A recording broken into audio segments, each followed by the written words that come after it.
We're live. We're just okay. We're live. Hello, thank you for joining us today. We have no Ryan on cam. How did that happen? Sorry about that. I shall fix. Hello, thank you for joining us. My name is Ken, and contrary to what the cameras might suggest, we are actually joined by Ryan as Adriana, Kian as Dash, Rory as Eos, Busy as Hatsu, Richard as Slate, and Mr. Dobbs, Kyle himself as Eldrin, waving up like a Brady Bunch. We need to do the Brady Bunch intro. I think that's the next, right? Surely it'd be the Beardy Bunch. The Beardy Bunch. Beardy Bunch. There we go. You know what today is? Today is not it. Actually, it is tomorrow. You know what tomorrow is? It's our birthday. And we are here. We are here celebrating 1 year of the Wandering Isles and Flying Orc. If you're wondering why we're on session, I know, right? If you're wondering why we're on session 45 instead of 46 instead of 52, it's Keen's fault. That's why. Yeah. So, I mean, that's fair, right? We just blame Keen for all of this. Guess so. Yeah. I mean, honestly, it's probably my fault for fucking off for Christmas. You know, let's be honest. I mean, I like you say like fuck off for Christmas. You're wearing a different hat today, man. What is this? What's with the baseball cap? I like it. It suits you though. I was busy doing something. I literally, as the guys here know, but for chat, I literally stepped onto the court 1 minute to 7. That's why the camera wasn't set up yet. I forgot during the video. Yeah. So I forgot to change hats. So you get my D&D hat today instead. It's a cool hat, man. It looks cool, man. It looks like you're about to produce like the next Steven Spielberg movie or something. Like, it's very oh man, I fucking wish. That'd be sick. It was funny actually because I was at court. Or you're gonna drive a truck through the ice in Jurassic Park. Hey man, I know a place where you can drive a slart through the ice. Does that help? Fuck off with your slarts. Oh no, not again. Bring it back. All right, let's. Goose, Fraba, we get into this. We have it. This is our moment.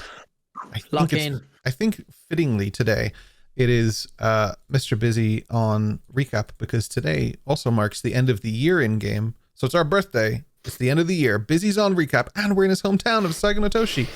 Take it away, pal. I'm not crying. You are. Yeah, man. I just it's not my hometown. You know, it's Hatsu's hometown, and yeah. Can I get some music? I can't do this without music. I'm sorry. Dance just give me just okay. Do dance music. Dance music? I don't know what will come out of me. I slept 7 hours since Monday, so something will come out, but I don't know if it's appropriate. You know what's great about tense? You know what's great about dance music is that it's completely contextual. So whatever I play now is definitely dance music, right? I look forward to Busy freestyle rap. This is definitely not dance music. Let's go with this. I don't know what this is. Did it even do anything? Yes. Oh, okay. There it is. Here we go. All right. Fat beat incoming. Let's go. Last episode on the Wandering Isles. Dash fucked it up on purpose. Again. It was all his fault, I figured. Well, the city has been invaded by these little rats. They assembled everybody in the big parliament building. I think my father saw it coming. So did Adriana. I think there's something going on in the background. We were all gathered there. And several times they asked Dash to come, but he didn't. On purpose. They didn't know Remington, which was quite surprising. And after a few negotiations and talks, we were supposed to go. Father reminded me that I did let loose. One time too much. And I might not have grasped everything that was going on. So I did bring my friends back home, where Adriana secretly sneaked out to go to the smuggler's bar. A place where she didn't belong, I think. And she made a dirty deal. Will it step back at her? We will find out in the next episode of the Wandering Isles. Woo! Da-da-da-da, da-da-da-da. I heard that because it's a birthday episode, we get level up. Did you hear that? You heard wrong. If anything, you get leveled down. Welcome to level 2, boys. Yeah. We ended the session with Drell Morix standing in a room with our one and only Slate. That is where I shall pick up for today, because I would like to have a conversation, and I would like to start it by saying, well, shit. Slate, you find Drell Morix in your room. Well, shitting. What do you... That may have come out of context. What would you like to do? Having just been woken up suddenly, I'm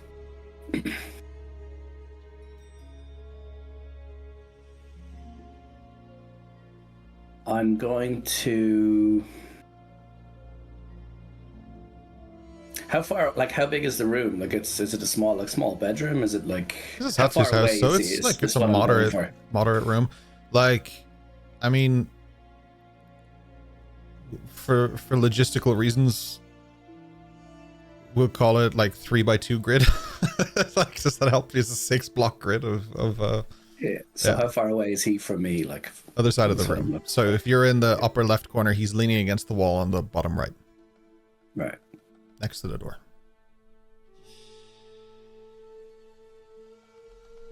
So I'm going to just sit down on the floor and open my pack and just start taking out bits and pieces like I would for breakfast, and just carry on as if, you know, I'm not bothered by what's happening. And, you know, he's come to me, so I'm going to wait and see where this goes.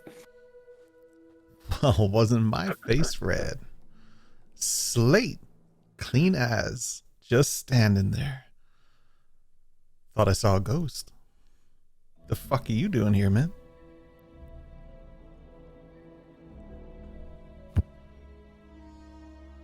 So I'm taking it from this conversation that, just like everyone else I seem to meet, that we're all chums, and he knows me. So I'm gonna try and rack my brain to see if what he's telling me, and obviously having just seen him earlier, if that triggers anything for me in my memory, because I feel like he would be memorable of kinds. So I'm trying to figure out, presuming he is also one of the weaponized creatures who was experimented on, so I presume that's where I know him. But I'll give you advantage on this roll, but because it's our birthday, everybody gets inspiration as well. Including chat. You all get inspiration too. Oh, yeah. Am I going for a history check for the roll? Yeah, history, please. With advantage. Yeah.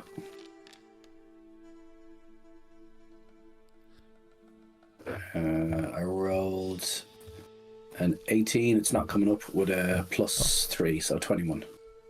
It's just 10 here. Why does it say 10? You got 7 plus 3. It says. 7 and an 8. I got a 7 and an 18. And mine says 4 and 7 here. 3. But I'll give you the 18. Sure. Okay. That's weird that we see two different rolls. Just sitting there. Do you guys? Screenshot it. It's okay. Yeah, that's okay. Do you guys see the roll? No. I also see see 10. the roll that you saw. A 7 Yeah. Okay. and a 4. Yeah. Okay. I'll tell you what. Roll it one more time for me. We'll take whatever that roll is, just because whatever that is, I'm not sure what's happening. Yeah, it's just sitting on my screen, which is weird. I believe you. I just want to get it on the stream. Yeah. The fact that the dice haven't disappeared is what's worrying me. I think everything's frozen. Could be that there's an issue. Yep, that's exactly what's happened. It's Okay. Well, we'll go with the 10, but that should be fine anyway. It just won't be as super detailed. Just because majority has 10 and the stream has 10, I'm gonna go with 10 if that's okay. Okay, so the what we have is okay. You have mild flashes of walking down a corridor and looking into a room, and you can hear someone screaming. However, they don't look like they do now with this sort of skeletal visage and a dagger in their hand. They look more like They've got flesh and stuff, which suits what you saw previously in when you saw the flesh re-emerge on his skin. So it looks more like that. And so with that in mind, like you see it, like he has kind of long hair, but it's a lot cleaner at the time.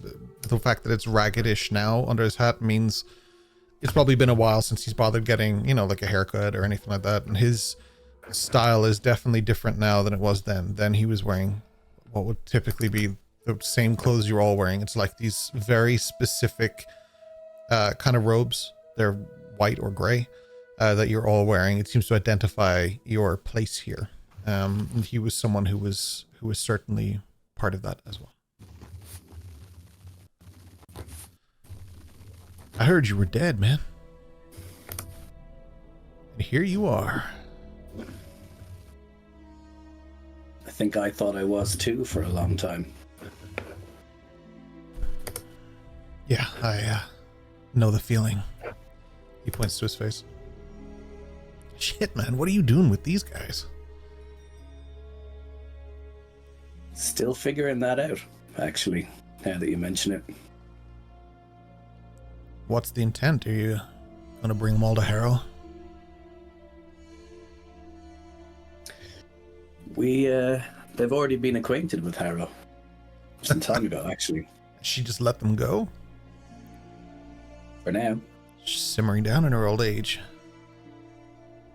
I think she was busy working on something else. Oh, probably. Yeah, I heard she's pretty close to completing the project.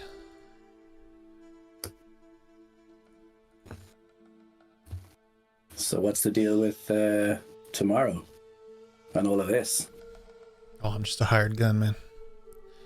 Just here to make sure that things get as bloody as possible should there be any resistance or... Hey, let's face it, one of your crew kicks off. They seem very hell-bent on upsetting the New World Order. Yeah, they have a tendency to upset the apple cart, all right? Yeah, that's putting it mildly. So what, are you going to come back home with us? I'm in the middle of something, so might be a little while yet. Shit, you keep your secrets then. Anything I can help with? You know how much I really love to help. And he's like flaunting the dagger as it has this like purple glow to it. You might find this interesting, actually.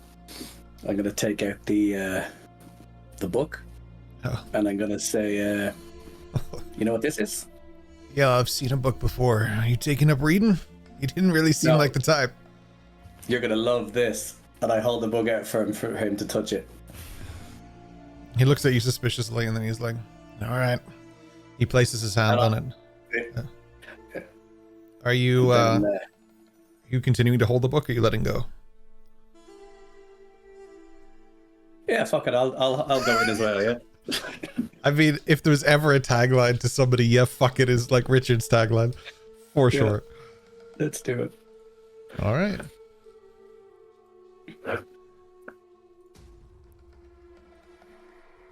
You get absorbed in the book. And suddenly standing there is Drell. Yourself. And about 12 or so other people in a common area of some sort of... We'll call it a prison. Nice, but we look as we do now, as opposed to as we did then, do we? You don't know what you look like, but you are like viewing it through your perspective, and he's clearly viewing it through his. He drops to his knees and grabs his head. This is clearly hurting him. You hear the clink of the metal from the dagger, but you don't see the dagger, so you know that somewhere outside in the real world he just dropped it. He looks forward towards the other inmates and stuff like that who don't seem to have noticed whatever it is that's transpiring here. A figure dressed in black walks next to you. And who is this?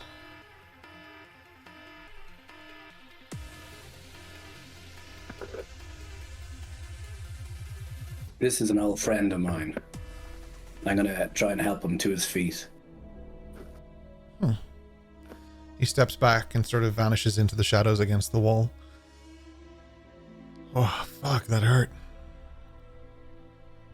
It's trippy as fuck, right? Where the fuck are we? Inside the book. Right? It's not the worst dive I've been to. He looks towards a guy that's like across the wall and he just smiles, walks up and just like sticks a knife through him. The guy just falls to the ground. He's like, this fucker owed me money. I thought he was dead. Do you want to see a neat trick? Neater than this? Think of something secret but really important that only you know. Make a... He's gonna do it, but make a persuasion check to see how useful that is to you. Yeah. I can't roll anything. I've reloaded, logged in, logged out. I can't open my sheet to roll anything. Guess a number between 1 and 20. No. Can you try it on D&D Beyond for me if that's possible? Yeah. I have a +7 to my roll. And I can just see if I can't. You can nominate someone to roll for you with a +7 if that helps. Yeah, I'll go with Adriana then. If that is not the right choice. That is not the right choice. I know. Rolls badly. I watched Solid Stream this week too. I can see that it transcends all. So 17. 17's good. 17 is good. Okay. Yeah, that was sickening. Them rolls. 17's okay. So he thinks about a space that you are familiar with, because you keep seeing it when you come into this book too. Not Palperoth, but the other place. And you see Dr. Harrow behind you as she walks you both down the corridor. Though you get the impression that you're not really there. She was walking with him. And she is talking about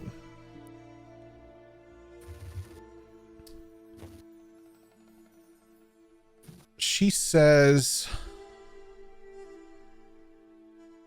what was it? It was 17? Mm-hmm. Okay, let's drop some lore. She says, you know, I think he really is the one. This test has gone so swimmingly. I genuinely think it's time. I think I can start Project Ethereum.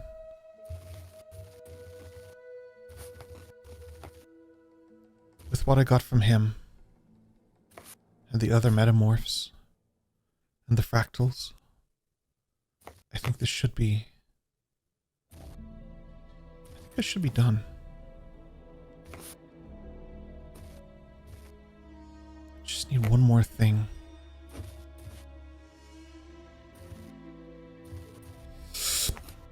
Drill, I'm gonna send you on a quest. Go find the people from Omegaverse.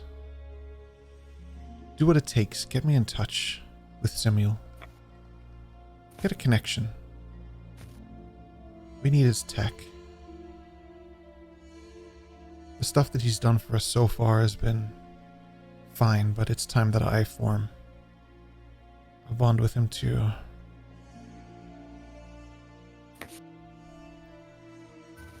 Just let him know that I have the body if he wants to come and see it. I'm pretty sure that'll be enough. Alright. Where the fuck do I find him? I'm not sure.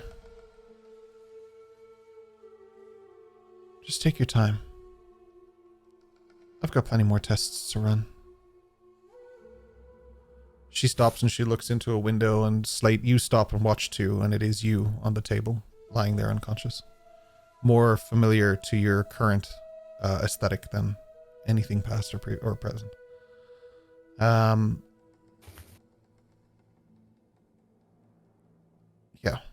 At that point, then the book sort of disbands, leaving you both in the room. And Drell just like leans back, he shakes his head, he hits a knee, and he just picks up his dagger again. Oh, shit, what the fuck was that?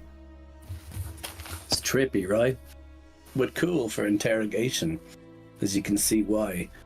If I'd known, we could have used it. Oh shit, you want to see something cool? Can that show me anything?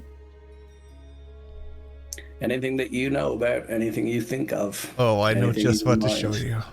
He touches the book again. Do you go in with him? Obviously. You find yourself in a town, dilapidated, falling apart, with a tree, a crowd, a mob screaming, pitchforks, fire, and you see them stringing up Eos. Doesn't she look great? I don't really know how she got out of this one. I left confidently. I thought they had her. But hey, she's so close now. And there's that big tree out in the courtyard. I could just finish the job.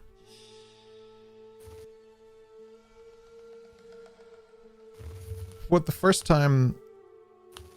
I think this is the first time this occurs. The memory slows down and almost comes to a stop. Like a three-dimensional picture that you can walk around in. Wow. Ain't this a sight?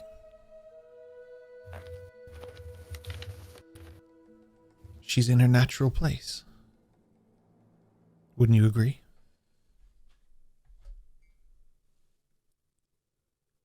Based on what? She's corrupted, man. You know what it means. We were given orders. We were told to take care of these people.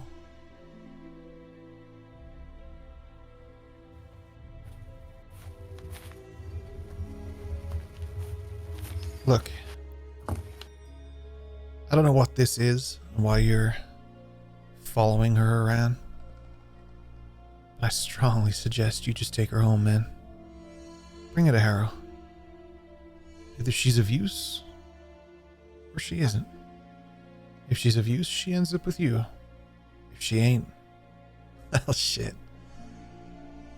I know a couple places I can bring her.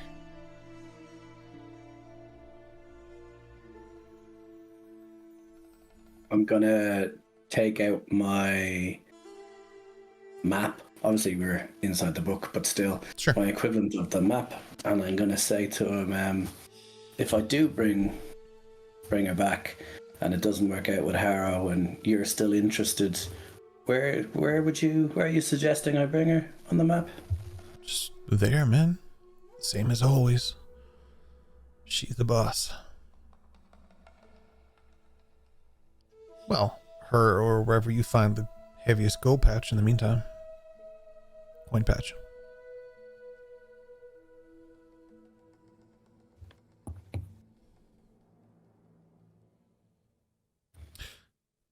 Got another question for you. Shoot. The old guy. And the memory changes, and then you're back in the room you were in just before with the table. And he just points towards Remington. This guy. What's his deal?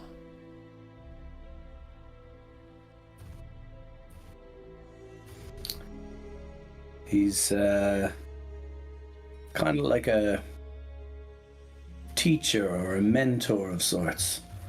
Typical old guy. Likes to talk about stuff that he knows, or thinks he knows. Why is he off limits? Why is nobody letting me put a dagger to this guy? I mean, like always, he obviously has a value, or he knows something or someone. It's always the way.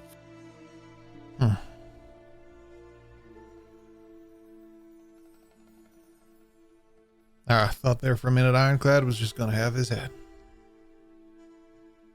It's a shame. Sure would have liked to see that. But hey, I might still have my chance tomorrow. Still be off limits tomorrow, though, I presume. I'm not really sure. Our leashes have been let loose. If anyone acts up, we put them down. That's the job. Tomorrow has to go off without a hitch. And if you're freelance these days after tomorrow, how do I contact you if I have a job that you might be interested in, seeing as I know the type of jobs that you like? Yeah, I'd just say send a letter back home. I'll get it eventually. Ain't many a courier that can keep up with me, so it's the best way to find me.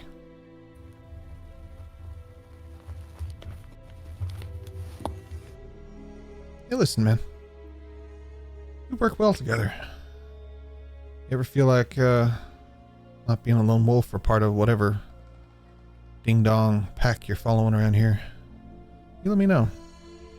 I'm not sure what you're up to, but I'm pretty sure I'm going to find all of these guys in various different states. Wouldn't be Slate if they were just walking around knowing what they do. I'm going to turn into an image of Drell and then say, well, shit. Yeah, that's what I thought. Leave me one or two. I'll help you. I'm going to change back into myself. When was the last time you saw Harrow? And then I'm going to turn into the most recent version of Harrow I've seen. Like 2 days ago, she's here, man. She's recruiting. Excellent. As always. Yeah. We still have to wait. When Project Ethereum is fully cooked, I guess she'll be done. We'll see. And where are they storing it? Good one, Matt. I mean, it was your suggestion. He just taps your back. You always were kind of one for plain sights, I suppose.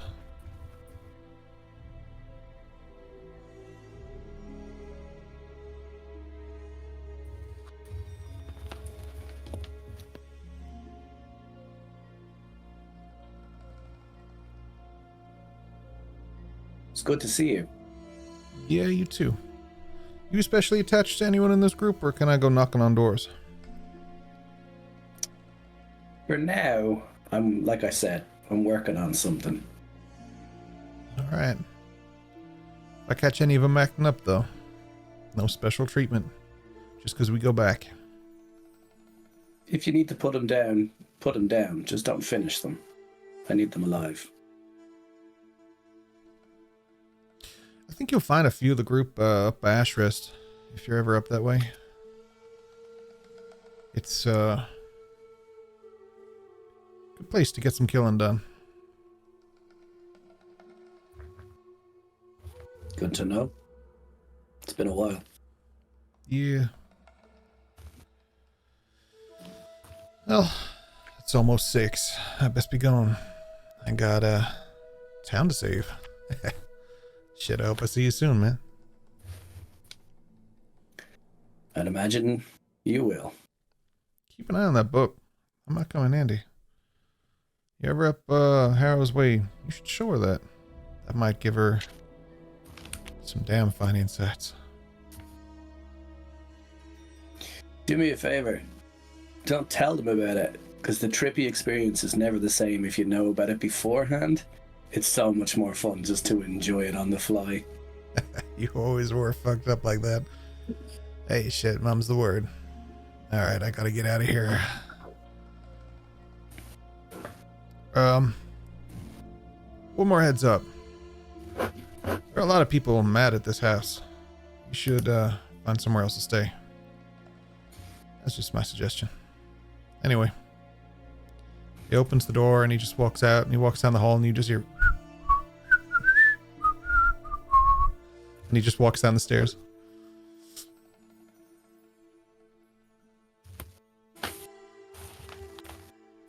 I'm going to take a moment to compose myself, and then I am going to go down the hall and just start opening and going into one room at a time, just gently waking up people as I find them. So I'm going to go to whoever the next room to mine is first. Oh, I'll say for all intents and purposes, it's probably going to be Hatsu. as I try and break the accent. Shit. It's probably going to be Hatsu. I think he's probably also the one who's most likely to be awake at this hour, just prime before 6. Yeah.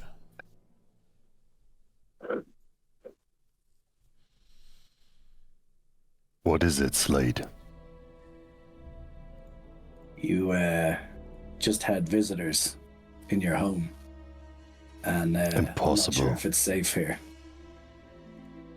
It is. You sure that it was a person? I turn into Drell, and I say, "Well, shit, I'm sure." Are you sure it was him and not one of his clones? Because I'm pretty sure him in person wouldn't have made it inside here. Well, whether it was him or one of his clones, they were walking around in here, and they gave me the distinct impression that we should be very careful. Look, you do with the information what you will. All I can tell you is somebody was in my room just a minute ago who shouldn't have been. What did he want it from you? To talk. Why is that? Because he's a lunatic. And because he can is probably the biggest reason. No, I mean, why should he talk to you? I'm probably one of the people who talked the least at our little meeting. I guess he would have go to Eos, if any. Well, that's actually why I was going room to room, because I was trying to make sure that Eos was okay. Because I think he was looking for Eos and might have found me. So do you know which one is Eos's room? And then he just chatted with you. And did let you go. What did you tell him? Well, he said it wasn't safe here. And he said something about today being fun. There was lots of, well, shits and stabbing motions and, you know, we better be careful and do what we're told. So he did care about you. In what way? That is interesting. If he thinks that you're not safe here, why should he come and risk to warn you then? Oh, I think he was flexing that we weren't safe here by walking past whatever security and guards that we have and having that conversation and walking straight out. I think that was the flex. Are you sure, Chosen One? That he did it because he could? Sure. He does everything because he can.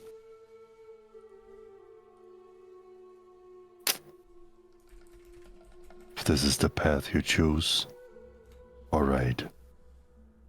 And he gets up and he starts looking with Slate into the other rooms. So I've gone straight to Eos's room to make sure Eos is okay. Using Hatsu to show me which room is Eos's. Eos, you hear the door slide open. Both of you simultaneously notice something strange, though it means something different to both of you. Even though you meditate, there are beds in these rooms because these are guest rooms. And there are a large series of cuts in one of the bedposts attached to your bed, which to you is strange because they weren't there earlier, but to Slate probably holds a lot more significance. Potentially.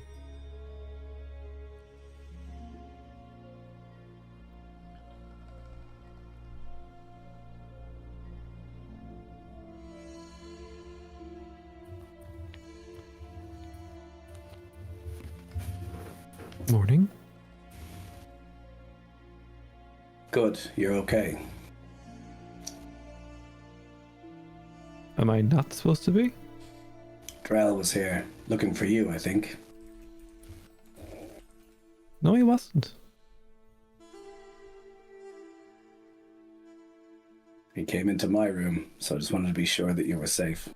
Well, he thought that you were not safe here, so like Slate, I think. Oh. But he was nice enough to not wake you up. Oh. Okay. Might be one of his images. I'm gonna check with my family to make sure this doesn't happen again. Okay. So gradually over the next few minutes, you explain what happened to Majana, Dash, and Eldrin to try and just move that part along. Exactly, yeah. Everyone's quite aware of what happened now at this point.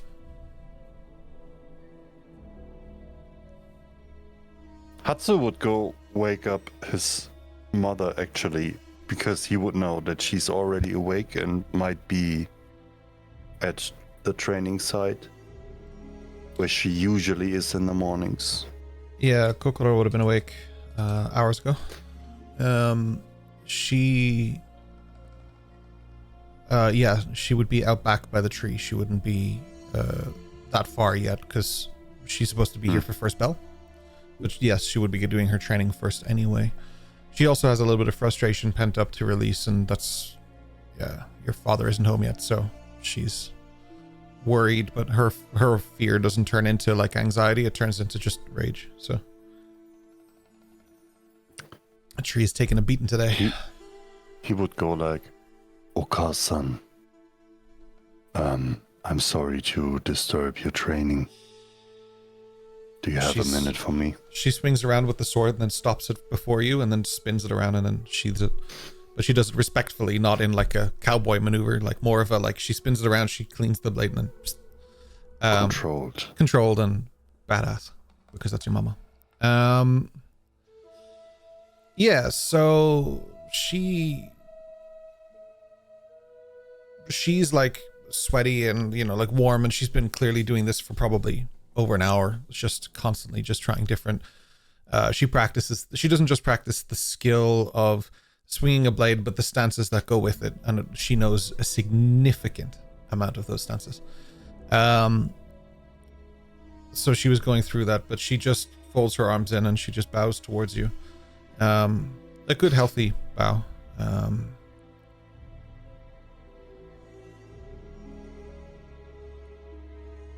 Are you okay? He kneels down on his right knee and he would kind of put his forearm like this and he would like bow and he would hold this position and he would say, "Forgive me that I wasn't more useful and that I didn't understand what Father was doing." Your father does nothing without purpose. Whatever choice he has made here, I will support him.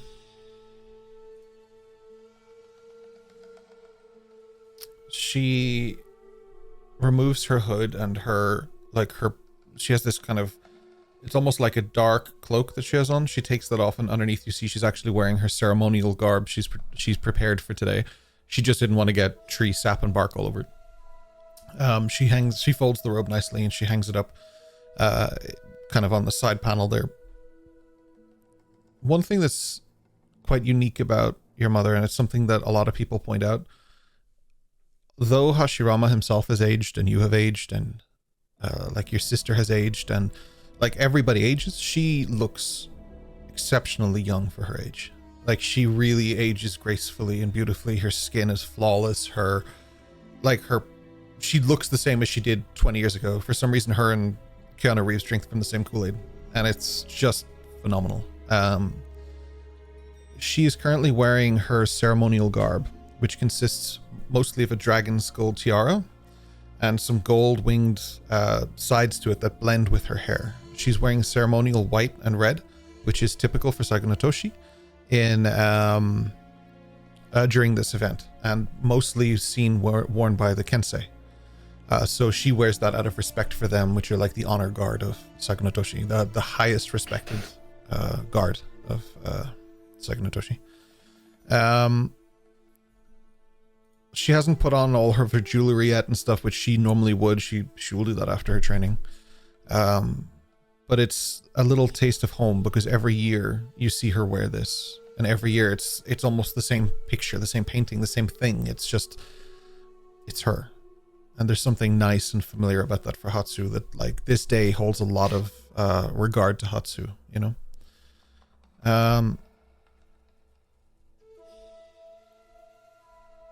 You hear a yawn from behind you. And you hear Boreal like shuffling out. Morning. Good day. Did you guys do the bell already? No, not yet. Why is it, Boreal, that you don't sense magic anymore? I haven't had enough sleep for this conversation. Well, What magic am I supposed to sense? you should listen into what I have to say, because I've heard from my friend Slate that we did have an intruder last night. You hear the click Well- again of the sword behind you, of Kokoro's sword. Intruder. Well, I'm pretty It's not sure possible. I would have sensed if it was a person, but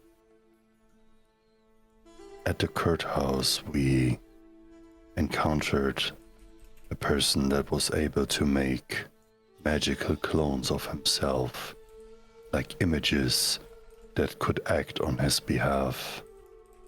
Pretty sure he used that magic to enter this house. I don't think so. I set up an alarm last night. I would know if somebody was here. It's not possible. That's- This is our home. Nobody would dare. Well, there's some scratches on Eo's bed. I mean, did she do it? She's kind of weird. We have that, and Slate. He says he talked to him.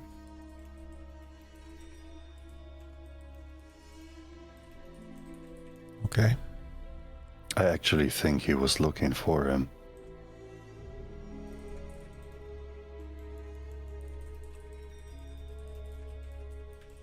He told me he came to warn him that it's not safe in our house.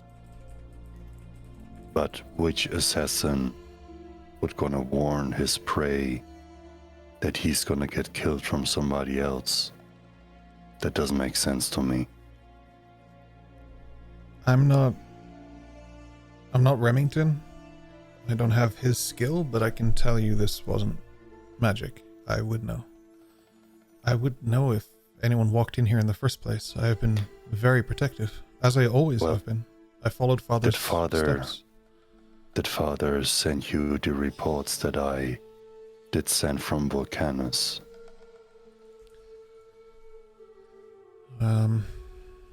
I don't think I have reports from Volcanus. He's kind of thinking back. He's like, do I have reports from Volcanus? He looks over to his mother and he says, well, we found several entities and we had a suspicion about people that get infused and corrupted by certain magic. And we did find an artifact that was attached to a person. And I think that person that was supposed to be here last night does use the same magic artifact. At least one of that kind, I guess. And they radiate an immense amount of power and magical force. Maybe he was able to get around the alarms.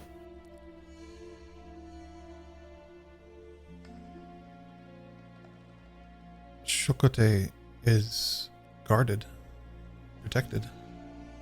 Shokote is your home. It's the name of your house. It's just like the First Light house or pavilion or whatever you want to call it. But it's the one of the first buildings that was built in Saganotoshi. It was built by your ancestors a long time ago. Long ago. He said the thing. Shokate is guarded from spirits, wards, darkness, evil. Most thieves and criminals wouldn't dare. We've left these doors open for years. Long before you were born. So you suggest it was just an illusion from Slate? And he did the scratches in the bed? I believe you.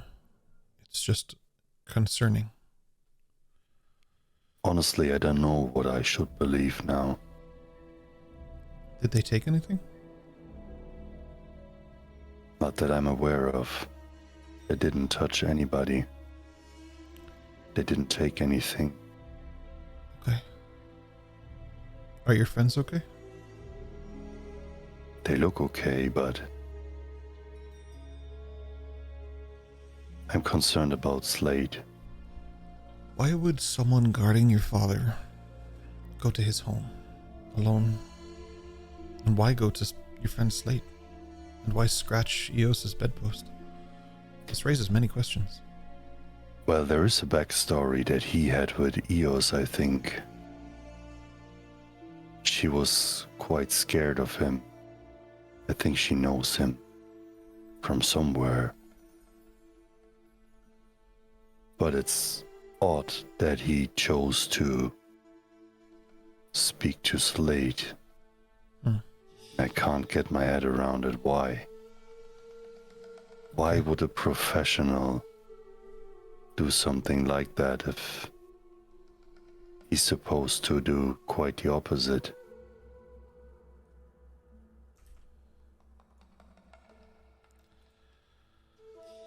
We need to assess what has been done.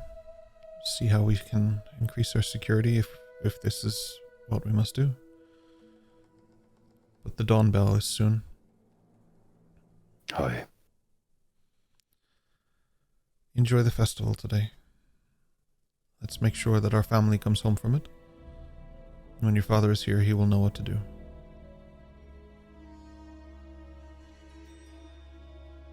I think this is the plan. Okasan. Hmm. No matter what is gonna happen today, I promise I'll bring it back to you. It's here. I saw it. In the city? Hi. He had the audacity to carry it with him. Her eyes widen for a moment. Did he see your blade? No.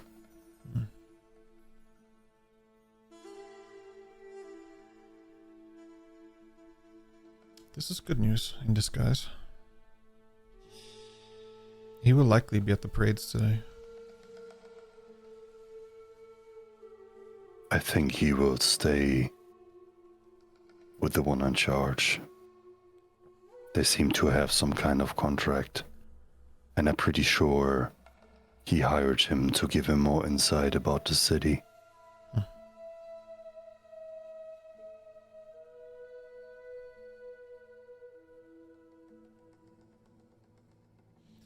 She takes out her blade and she holds it steady and takes one of the many stances that she's known for. And she takes one clean strike at the tree, and it's just there's like a very thin line straight through the wood. She cleans her blade off, and then she kneels down and picks up one of the rags that's by the tree, and she just starts like cleaning the blade entirely, and then she sheathes it again. I think we're gonna have a long day, Hatsu. Prepare, eat, ring the bell. I recommend you and your friends attend today's celebrations. And if you see anything, act as your father would. Oi.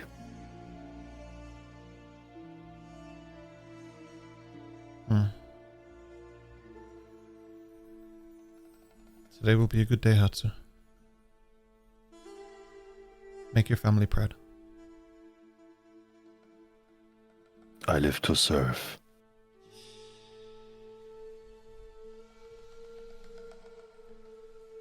As she walks away from the tree, Boreal goes to speak and she just goes, just get ready for the bell. And Boreal follows them in. You glance over at the tree, which is beginning to heal. And then you walk inside. Before they go into the house, he's gonna grab Boreal by both wing hands. Okay. And he looks him straight in the eye. He says, brother, you have to promise me, if everything goes wrong, you have to erase everything and everyone in this place. Swear. Have we done this before? Oh, we have done this before. I feel like you were just here saying this to me a few hours ago, or I don't know. The last time it did happen because you were afraid.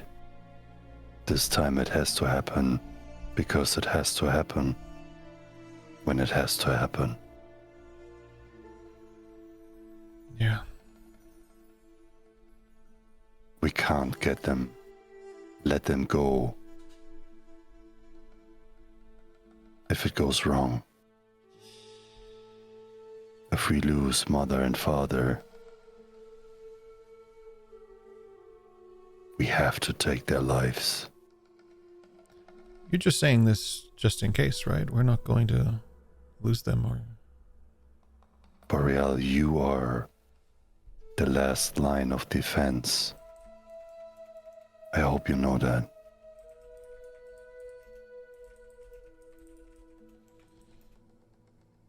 And I trust in you, like I always did.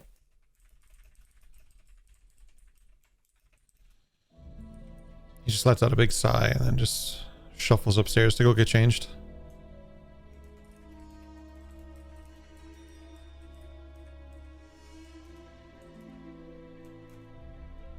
Let's ring the bell.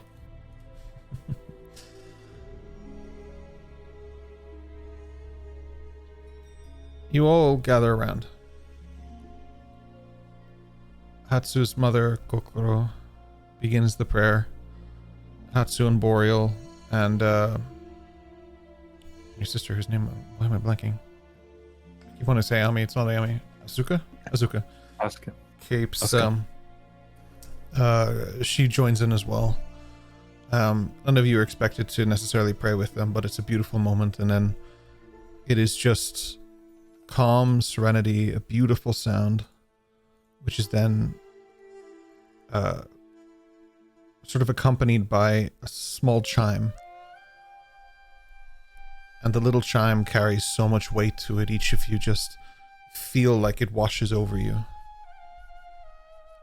The day of renewal begins. First bell is at 6 a.m. It's almost time.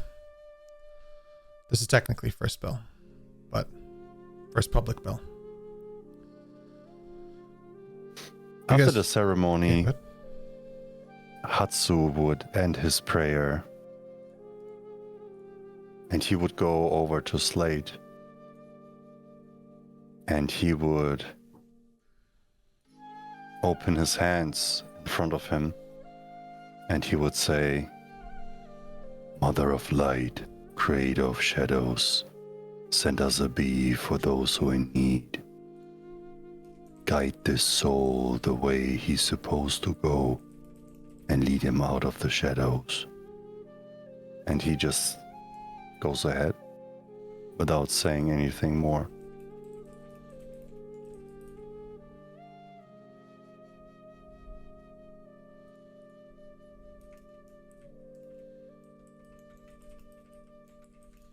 What about the rest of you?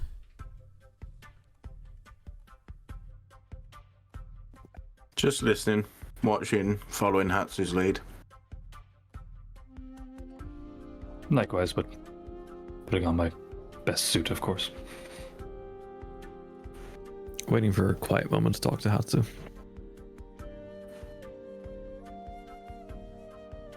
Seems pretty So quiet as right they now. would- Yeah. As they would reach the exit, he would make them stop for a second to explain how the day is gonna roll out. Would say, well, since certain actions has unrolled, your training might have to wait a little bit. But I just want to explain to you how this very special day works. Every 2 hours, you will hear a bell from another direction, another sound, another swing that will, how can I say, turn around the phases of this day. What you just heard was the dawn bell. It's the opening of this very special day we celebrate in Saiga no Toshi.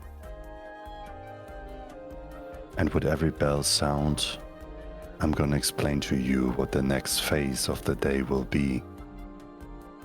There will be moments of joy and youth. There will be moments of discipline and reflection.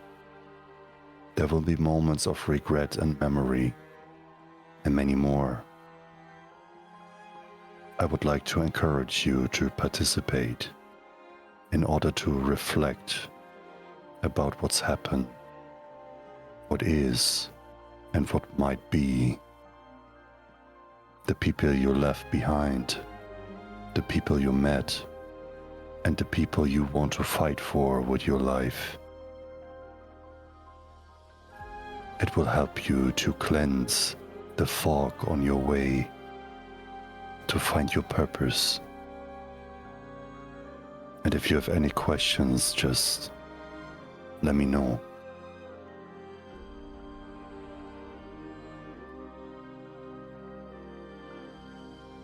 Hi. Hatsu, can I have a quiet moment with you over there? Sure. So we go to like a little kind of a quiet area, and Eos is trying to get close to Hatsu and looking around, making sure no one's watching or listening. When I was in trance last night, I looked to my left and then to my right, and these scars in the bedpost appeared. I didn't hear, I didn't see, I didn't smell who or what did it.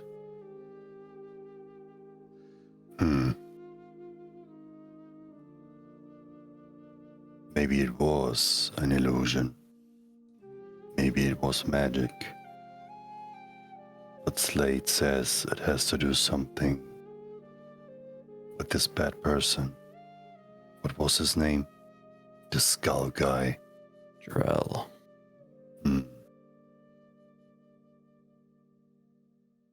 What happened with him in the past? He killed me, hung me from a tree. But he didn't hang you. He Oh, thought he would hang you. he just Right. pulls down the scarf and shows the scars on her neck. He did. Yeah, but you're alive, right? I are you? came back. How? The voice inside my head awoke me. Mhm. So you hear the same voice like Boreal? Maybe the one is older, angrier than I am. I feel we are the same. Have you talked to Boreal about it? I haven't had the opportunity. We've been so busy. You should maybe use this day as well to talk to him. I think he went through similar stuff. Yeah, he had a very hard time at the school. Oh, before it was harder. Yeah. Oh, Yeah. Well, I'm not supposed to say that, but he's not the son of my parents. What? We took responsibility for him to save him. From someone else or from himself? Both, I think. Oh. Poor thing. Such a beautiful town, Hatsu. I can't wait for the celebrations. Do you know any magic that could make somebody invisible? Yes, I do. Would you sense such magic? Yes, you would know if it's being made. You would hear it. Typically. I try to understand what happened last night, because the defenses in this house are quite exceptional. And I can't understand how somebody could physically or as an illusion even enter this facility without being heard or seen. It's crazy times, Hatsu.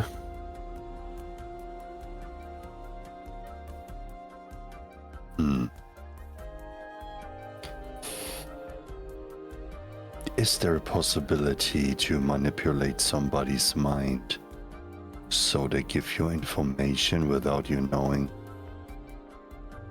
Not that I know of, to be honest with you. There might be higher forms of magic or... Might have to ask Remington for this. Yeah. I feel like if this person was here, he would know everything about this place. And since you're the only ones that were here as guests since years, must be one of you. A dark cloud and a beautiful day. But sometimes you give away stuff and you don't even know about it. That's true. Happened to me many times. Really? That's where I have my scars from. I spare them with pride. Hi. Thank you.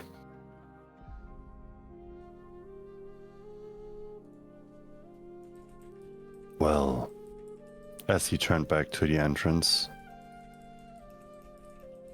if you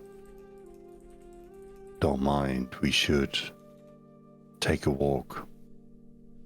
The city is quite beautiful due to the parade, and we should look for a very special place to begin the next phase of the day. Yeah, let's get my steps in. Is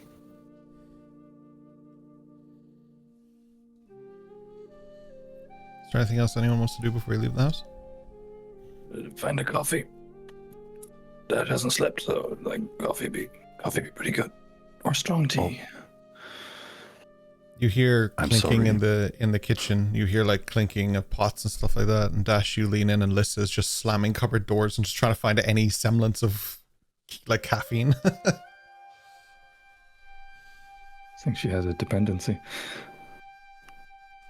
Like Carl's Fuck. monster. Yay. I gather you've looked for the good stuff. What good stuff? It's just peppermint tea. I mean, it's okay, but it's not gonna keep the motor running all day. Yeah. I take it you didn't sleep well either. What is sleep? Thing where you close your eyes and have nice, I would say dreams, but I almost prefer when there isn't any and you just wake up. Well, as poignantly dark as that is, The only dark thing I want in front of me right now is coffee. She just leans out. Hatsu, darling, is there coffee in this house? Well, we don't have coffee here, I guess. Oh, what the and she just leans back in the door. But I promise you, the place where I bring you, we have something special that is served ceremonially these days. Will it help those who haven't slept? Oh, it has like 10 times the punch of a coffee. She walks back out with a jacket on. She's fantastic. already ready to Yes. go. She's just heading towards the door. It's called matcha. Oh, Oh, shit. That's what the posh people drink in fucking Palporoth. Fine. It works. It'll do. Aye. What about a Powerball? Oh, I'm sorry, Aldrin. And he hands you over 6 power balls. This is your ration for the day. Upgrades, people. Upgrades. I thank you, Hatsu. I will take one now. I throw it up and catch it in my mouth. As you're about to catch it in your mouth, you just see Boreal's beak above you. Just grab it. Oh, I love a good Powerball. Next time I do, I just put it in my mouth and I say, "You owe me one." Oh, you won what? Who are you? Let's leave that. You slept in my house. You owe me like 10. Go to Hatsu Oh, good idea. or teach me how to make these. He's I'll gone. give you 20. Just walk. He walked out. He just walked Boreal, away. come this. Ah, God damn it. Atsu Boreal just catches up to you and he just walks with you. Yeah. So the first bell is going to ring shortly, and it will begin what is known as the Crimson Bloom, which is a parade of floats that symbolize the various different things historically and politically and religiously that matter to Saigonatoshi. Last moments before the bell rings as you all walk up a desolate street towards what sounds like a bustling crowd. Is there any last minute things you guys want to talk about or do? Something I want Also- to do. Sorry, before he leaves, he obviously picks the sword. He certainly I tries don't leave to. it in the house. Hatsu, you walk over to the sword stand to find it desolate and empty. Okay, I said many times I love you, but I hate you.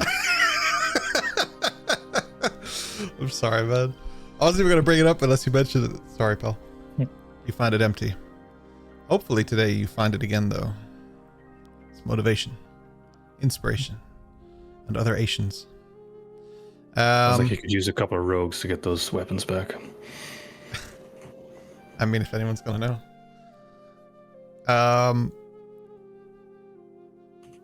Yeah. So, I don't know So if on the that... way there, Yeah, go ahead. Sorry. I wanted to. I'm keeping a very, very watchful eye out. Yep. As we're walking through the streets and stuff. If I see any other members of the group of which I'm known to be a part of out here hustling, Mhm. I am going to not only rob them blind so that hopefully my father murders each and every one of them, but also I'm going to particularly take their daggers and any blades they've got that I can get away from them and dump them in a barrel or something somewhere as we're walking along. Cool. No worries. Every Question, so are you often, just making that known? Because if you are, She'd probably tell you and Lissa for sure. Because you would, and she would, if she sees one, she would point it out to make it obvious that, like, this is them, kind of thing. cool. I would say remind me every so often and we'll do roll. That's probably, I'd say you can do it probably once per bell. That would be fair enough. There's quite a few bells that'll go off during the day. There's quite a few opportunities for resource gathering and other such roguelike things. This is the rogue event of the year. So definitely want to keep that up. I want to outrogue the rogues, yeah. Good. Hell yeah. Just want to clarify, clarification question. Did you say that all our stuff has gone, like armor, weapons, and stuff? Everything else is Okay, fine. sorry. Kazujoba is gone. Okay. You don't have to look so happy about it. You don't have to be like, yes, it's just his thing. Boo! The most important weapon of the whole campaign. Boo! We'll see. Matches. Busy's so mad. I just won't look at busy for a while. Okay. Don't look at me, buddy. Sheesh. Okay, no break today. As you start to walk through the crowds, they begin to get busier and busier, bustling and hustling. You hear the bell. And with that, the festival begins. You're walking through crowds of people. It is jammers, packed. Other words that also mean those things. It is a very busy day. There are people here from all walks of life. There are people here who are definitely from Palperoth. There are definitely people here from Azazaki. There are definitely people here from any of your hometowns, and that includes Verduar. Might be a good time for the first roll on Madriana. Let's just throw that right in. I will say active perception check to see if you can spot anybody. Okay. Please don't fuck me today, dice. Please. Oh, I was almost a nat 20, but instead of 12. It shined on the nat 20 and then rolled away. 12 is 12's good. I'm helping with these as well. Like the entire interaction, so... You want to help? Okay. I say make your own roll this time, but you can grant advantage if you say it quicker next time. That might be the easier thing. Cool.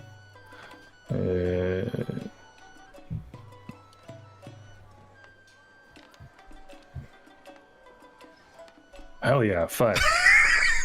Okay, so you're not helping today. Not helping at all. You're looking That's for why people. I didn't see much, because he distracted me. You're looking for people, and Madriana, you're about to see someone, and he leans and goes, "What do they actually wear or look like? What am I looking for?" And then it just immediately throws you off. Yeah, with a 12, it's a little difficult to see because this is very crowded. It is like busy. There's floats getting prepared up ahead as you guys enter these streets, and I would say think O'Connell Street Paddy's Day. Like, we're talking massive crowds for a festival, and it's like 6 a.m. so there's definitely the smell of beer already. It's it's a big celebration. Go home. Eel hates every single thing about this. Yep, no worries. Ken also hates every single thing about that feeling. Yeah. So the bell rings and people start to cheer and clap a little bit. And then there's like the wind down of people who are talking and celebrating, who are happy. You pick up on a lot of voices, all of them yawning like I am. You pick up on a lot of voices, and they're talking about different things like, "Oh, I can't believe we're here this year. Finally, I wanted to be here my whole life. This is amazing," and other such things. The general energy and theme is that people are really grateful to be here, and if this is how busy it is at 6 a.m., midday is probably going to be just thousands and thousands and thousands of people in this city on these streets. I know how uncomfortable that makes Rory, so I'll go into more detail. Bumping into you, touching off you, people putting their hand on your shoulder to move past you, the hand on the lower back thing that a lot of men seem to do, the women for some reason. Yeah, all of it, everything. Yeah, it's a very uncomfortable place for you. There are a lot of eyes on you as well, because you are a purple being and they are not. So it's just How many people has Lissa pickpocketed already? She's without her coffee, so she's kind of jittering a little bit, and she's not quite sure what to actually do yet. But we'll come back to her later in the day. She has her own activities going on. If you want, we can stop by the bakery that I showed you yesterday. The Moonrise Bakery is the best. We can take the bread to the tea house if you want. Do they have coffee? They don't have coffee, but I bring you to the tea house. Trust me, 10 times the kick, I promise. 5 moons to anyone who can get me a coffee? No? Shit. The bags under her eyes have bags under their eyes. She is tired. You guys going to the bakery?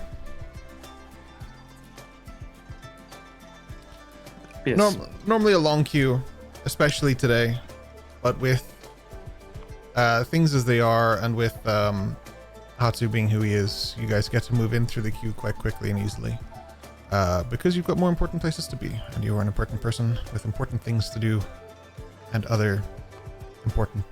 Yep. Etsuko-san. Hatsu, it's good to see you. Sorry if I have to bother your business again, but I have to bring my friends to the tea house, and I wanted to pick some bread up for them so they can make themselves ready for the day. It's gonna be a long day. Can you bring the rest to your family if I give you the whole pack? Hi. They reach down and they pull out this kind of big bag, and it just says in the most beautiful writing, Toshitsugu. And they push it over towards you, and it's like a nice big container. It's beautifully wrapped, paper wrapping all around it, a beautiful design of hand-drawn cherry blossoms on it. And it just says, but in your tongue, it says like a celebration of the end of the year, something like that. He carefully puts us in the bag that he has from Remington. Yeah, good choice. And to everybody's surprise, the bag looks smaller than the package, but it does fit anyway. Get in there! Just like ramming it in. Like, yeah, absolutely. There's no problem, and they leave the package for you. It was already paid for by your family anyway. This was ordered long ago, and so your bread and baked goods are there. As you slide out past the crowd once again, you're on the streets. The mean streets of Saikonatoshi. What are you doing? Is Boreal around? Yeah, he's standing with Hatsu. Boreal. He got pickpocketed 3 times by people from Verdwar. Yeah, no, he leans over. Huh? Can we have a chat? Yeah, it's hard to hear you on a crowded street when you just whisper like that. Could we have a chat? Huh? Could we have a chat, Boreal? Oh shit. Okay, yeah. Okay, all right. No need to yell. Comes over to you. You know when the thing happens. Huh? You know when the thing happens. Happens to everybody, I'm sure. The thing. Migraines? The moon. Do I have to teach you about the moon? At night, the moon comes and it brings us light, and the second moon brings us less light because it is broken. And it Your eyes stays turn the black. night. And they look upon us with the glowing light of the goddesses themselves. When the red moon comes and the voice speaks to you in your mind. Oh, that. Yeah, you should have been more specific. I'm sorry, Boreal.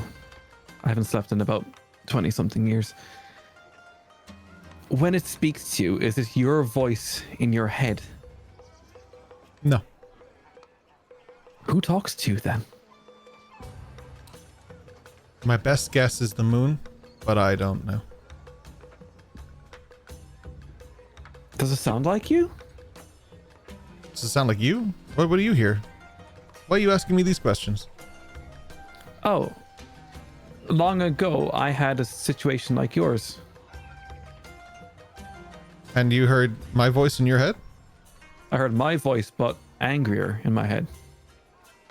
Your voice, but angrier in your own head. Yeah. That sounds like thoughts. Were you having thoughts? I don't have many. Me neither. Hey, you want some bread? Yeah. Let's have some bread. Okay. He goes over to like Hatsu. Can I have some bread for my friend? I think we're gonna have bread when we at the tea house, Boreal. but I kind of promised. Okay, I got this. Hey, he stands up tall and he's like, Eos, we'll have bread Yes, at the Boreal. temple. Okay. Does the necklace thing hurt when you wear it? I don't really wear necklaces. Kind of more of a The bracelet kind of guy. Like just kind of around my wrist. And even that's pretty then, nice. just it's just the Toshitsugu one. How about the one that you were given the collar thing? Like on my robes? She gestures to her neck. Is your neck okay? Might be. But, at the school you were given a thing to wear. Oh, the power dampener. Right. That's the name for it. Okay. I don't know. Just what I called it. Does that hurt? No, should it? I shouldn't I tell don't anyone, know. right? Just in case it's meant to hurt. You can tell me. Oh. I mean, yeah. I mean, it's awkward. Like, I like my feathers to be this way, but then the collar makes them go this way, and I had to pull a few broken ones out, and that's Oh, wow. have you ever had an ingrown hair? Yeah. Yeah, it hurts. Under my foot. Probably totally different to that. I don't know what they feel like, but I have to imagine that it's, yeah. Under your foot. All right. Okay. Yeah. Burned it Well, off. you burned it off? Hmm. Well, and anyway, I'm gonna go talk to Hatsu now. I forgot he owes me money, and he just walks towards Hatsu and then just walks past him. She's so confused.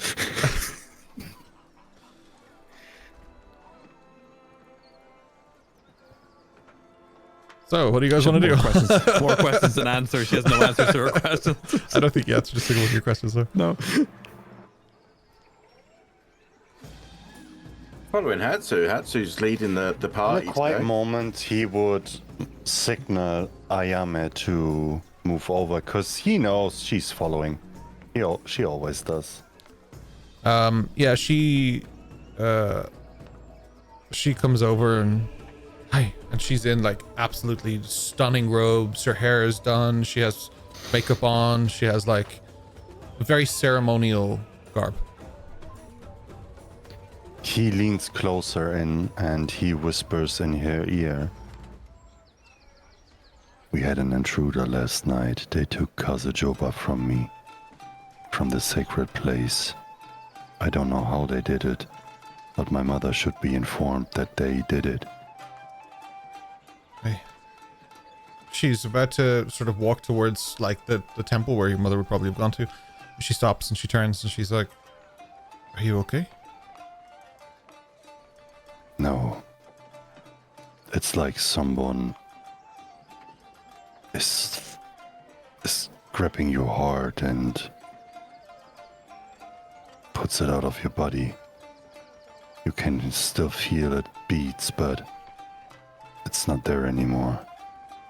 Well, when we find it, we know what to do to the person who took it. Hi. Ayame. どうもありがとうございました for you being you and you being there for me. I will inform the clan of Fujiwara to make sure that if anyone sees Kazujoba, to let me know and I will find you. Are you following the bells today? Hi. And I will find you. We will find it, Hatsu. You have to let my mother know. I will go to her now. I'm supposed to meet my family near her anyway. This will be good. She picks up a basket of bread. I see we're here for the same reason. Hi. We will find it, Hatsu. It can't have gone far. The city is small for people like us. You see, I don't know if it was really the intruder or Asuka that just fucks around with me. But I don't have the time to figure it out because I have to bring our friends around. they should go through this once in their life.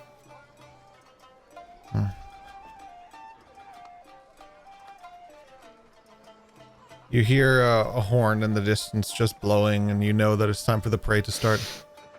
I must go. The parade will start and I will not be able to cross. See you later. Look, Take care. our families came together for a reason. Maybe this is it. We'll find it, Hatsu. And she sort of backs away into the crowd, and the crowd kind of closes around her. She has a lot more confidence in her hometown than she does when she's anywhere else. Not that she lacks confidence anywhere else, but she's more observant in other places. But here it's like second nature moving. She blends into the crowd with seamless energy. She knows her way around, and she's just gone as quickly as she arrives. Lissa has a vein popping on the side of her head. She needs coffee of some kind. Yeah, I bring him to the best tea house that Hatsu knows. I mean, technically he just does know a tavern where he would specifically hang out from time to time, but he also would know that they're not best known for the tea, especially not for matcha and especially not ceremonial.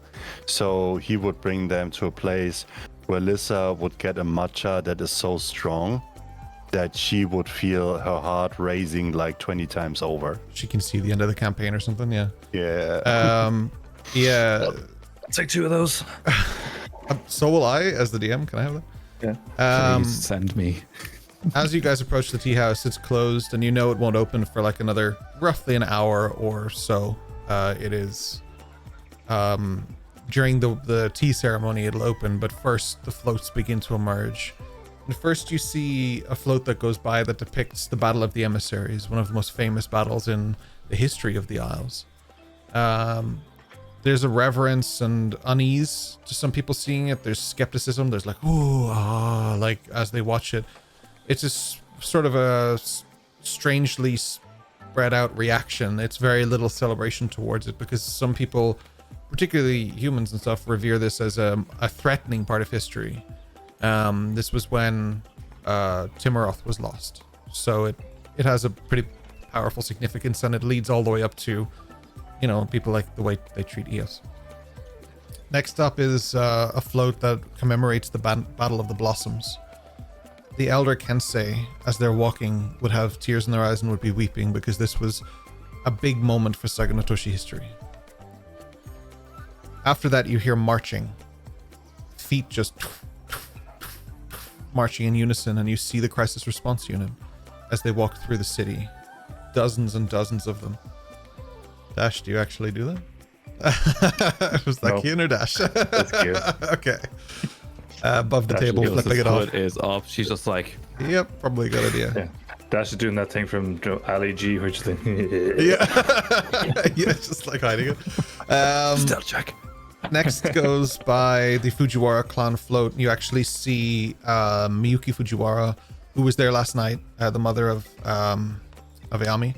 She looks rather shaken, but she's on the float anyway. She's sitting on what looks like a kind of a throne-like thing with like members of the clan around her as they wave and people cheer, and they're very happy to see it. And then next comes something familiar, the Toshitsugu clan float. The difference is that the throne on that float is empty. People are whispering and wondering why, but something is missing. Hatsu, you, I imagine, know exactly who's missing. Next passes a float that is dedicated to Omegaverse. And it looks quite strange. There's people standing on it in very kind of metallic plating rather than, you know, the typical leather armors or like hide armors or, you know, like even like knight armor or any of that stuff that you might find some people wear in the land. They do have other materials here that generally don't exist in D&D, things like flak armor and stuff. But this is something different, something new. Has a strange sheen to it. And a glow to the visor. There's a visor that's singular and across, and there's a bluish kind of tint and hue to it. There's Is like Decker part of the float? he's on the float as well.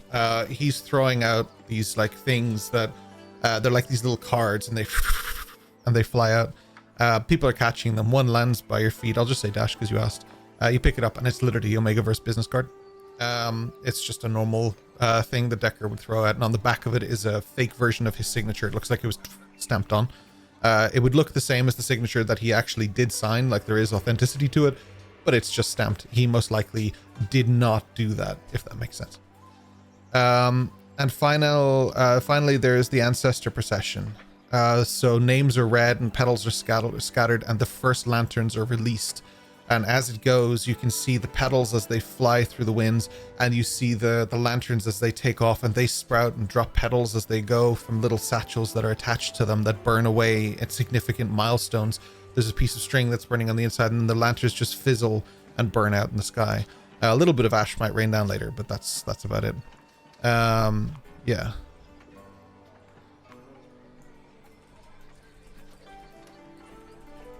Okay. Perfect.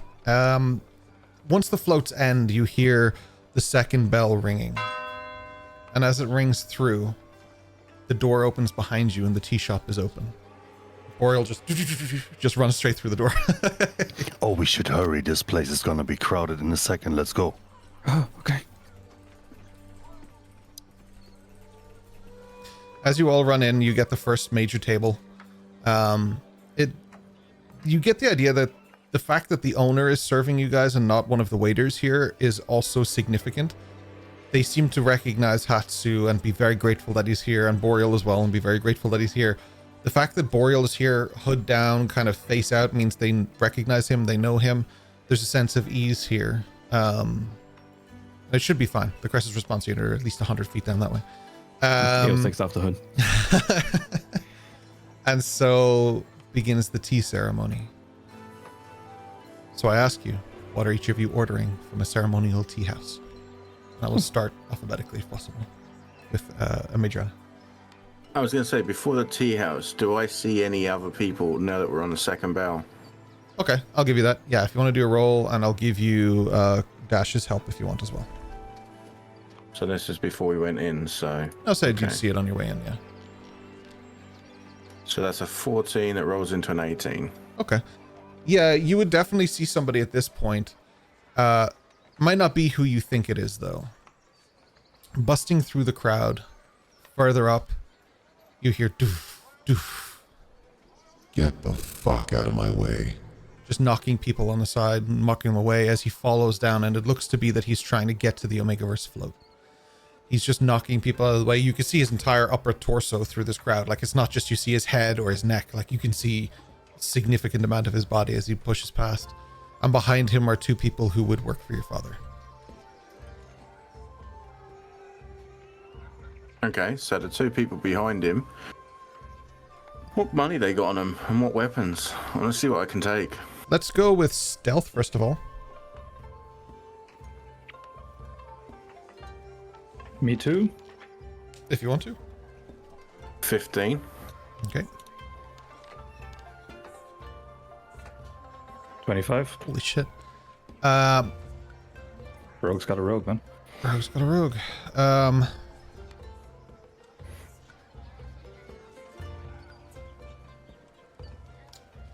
Yeah, so that's your stealth, sorry. So I'm going to get you to both do sleight of hand if you're pickpocketing, or if you're just helping Dash, then it can go to a major,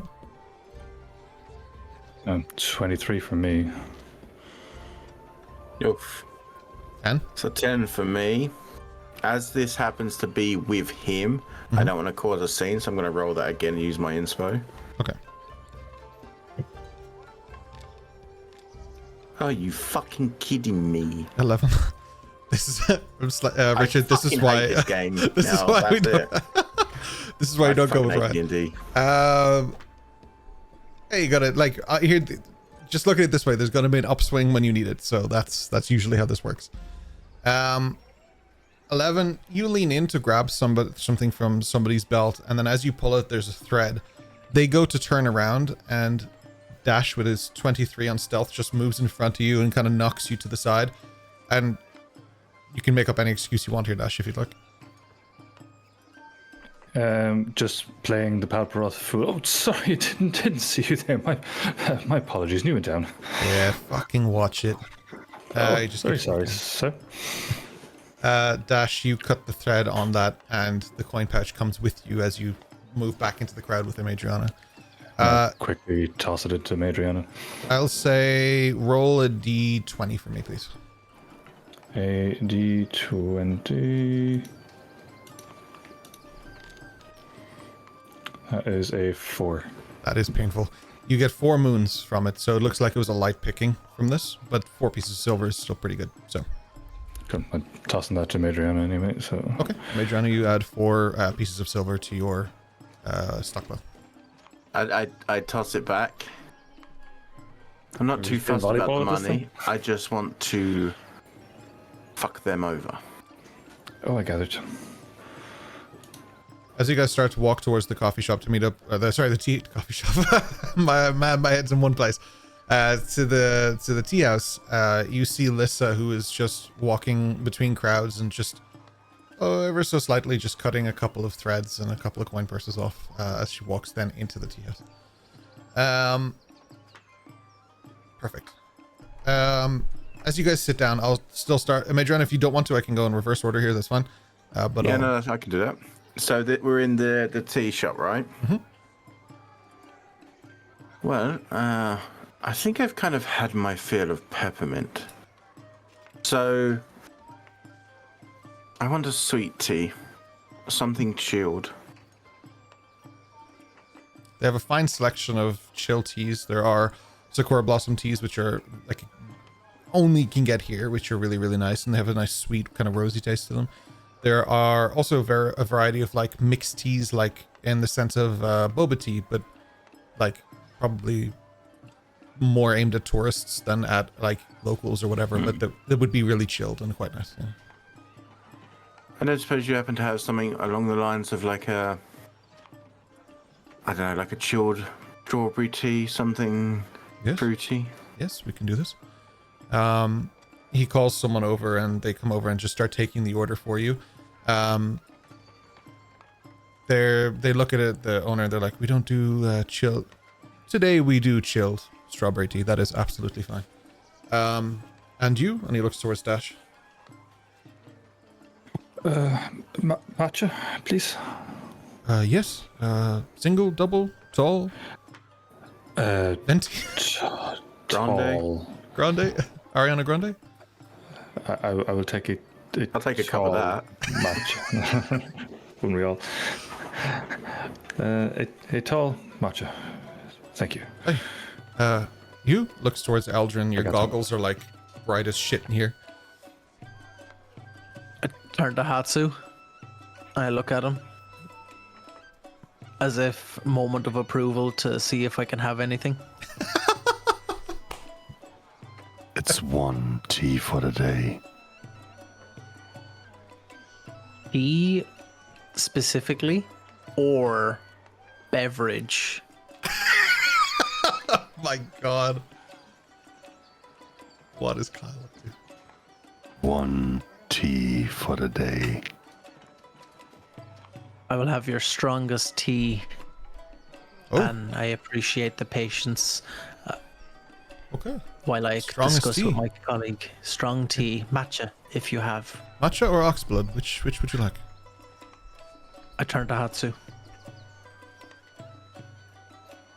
Feel free to choose yourself. I'll go with the ox, please. Strength of an ox could be useful. Okay. Oxblood it is. And you? It looks towards Eos. Eos looks towards the person and then suddenly grasps her left shoulder. She shook. 1 black coffee as dark as my soul. Onigashimasu. We don't do coffee, I'm afraid. It's just tea. I'll have what he's having. The oxblood then. Oxblood? Yes. We can do this. Very good. He writes it down. So 2 oxblood. And you? And he looks towards Slate. I'll have the specialty, the Sakura Blossom. Yes, of course. It's a good delicacy. We're stocked up really high of it. We will give you a double on the house. All of you for the Toshitsugu clan in honor on this momentous day. どうもありがとうございました. He nods and he sort of leans forward, and then he's like, our respect to your family on this momentous day. We hope to see them all here again soon. And nods, and then sort of walks away backwards, and then turns when there's a respectful distance between, and walks towards the kitchen. Excuse me. Yes. Comes back and he bows and waits. All respect to your establishment, but may I order as well? Mr. Toshitsugu, of course. Sorry. Yes. I don't want to make you extra work, but my friends never have seen a proper tea ceremony. Could you do Congratulations. the whole ceremony at the table? Yes, of If you course. don't mind. I will do this, Mr. Toshitsugu. No problem. So please do 1 pot of matcha. No problem. I apologize. I thought you wanted your usual. I apologize. He bows Arigato. profusely again and again, and then he backs away, and then he walks into the kitchen. What happens then is that for the next few minutes, several people show up. The first person who shows up sprinkles cherry blossoms across the sakura leaves all over the table. The next person who shows up lays down these beautifully intricate and detailed different placemats. They're all circular, and they lay them kind of near and in front of you. They're made of this sort of it's like a wicker kind of placing. Placing it down into each of the sections. Each one has a beautiful and different detailed design on it, signifying a different moment of history for Sagamatoshi. Then comes out like a bunch of people. The door opens and just this train of waiters comes out, and each one lays different teas in front of you. Slate, in your tea, they pour more of the petals for you into the boiling hot tea. Eldrin and Eos, yours both are filled with what looks literally like oxblood. There is a weird, strong caffeine smell coming from it, and it smells really good. Dash and Lissa, you both get the super double shot matcha tea. It is the most fucking disgusting smell you've ever smelt, and anyone who drinks matcha can take it up with me. Bring it on.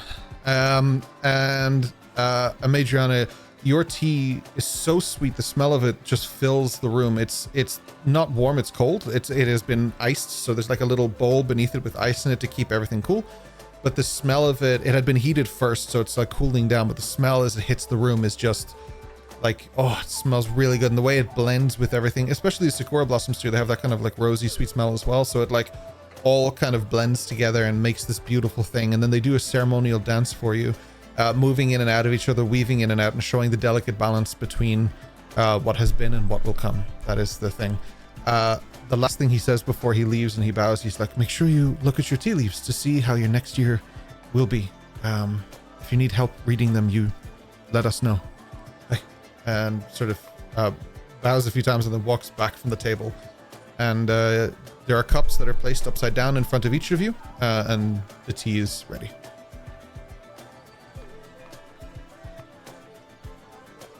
Do we pour these ceremonially, Hatsu, or is it just get stuck in? He leans forward, and you see him do something that he's never done before.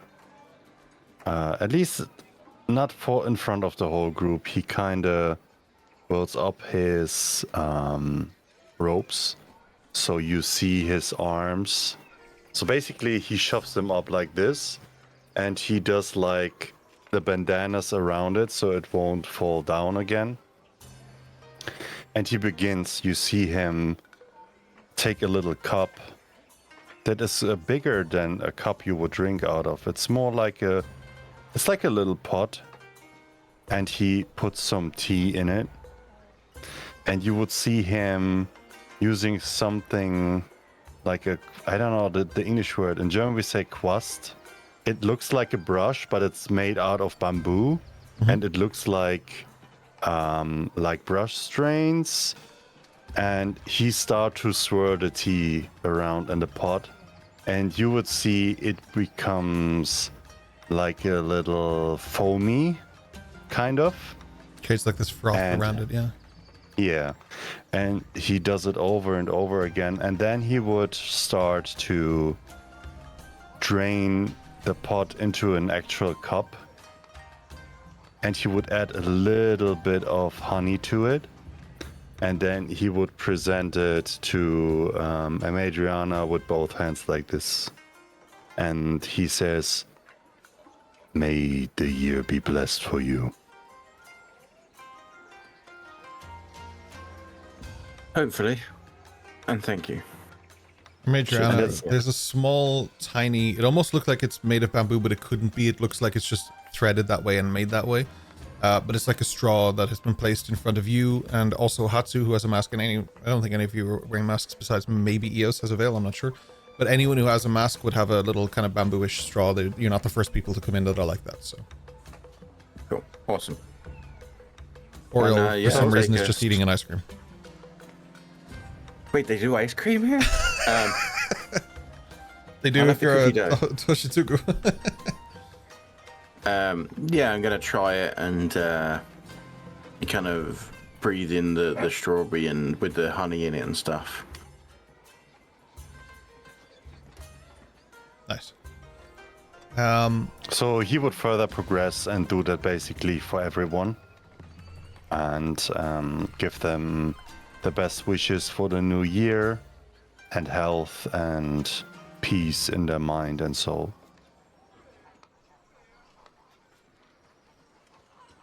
Arigato, Hatsu-san.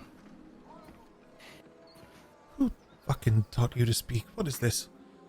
She just drinks the matcha and she's like... I've been listening, haven't you? A little, on and off.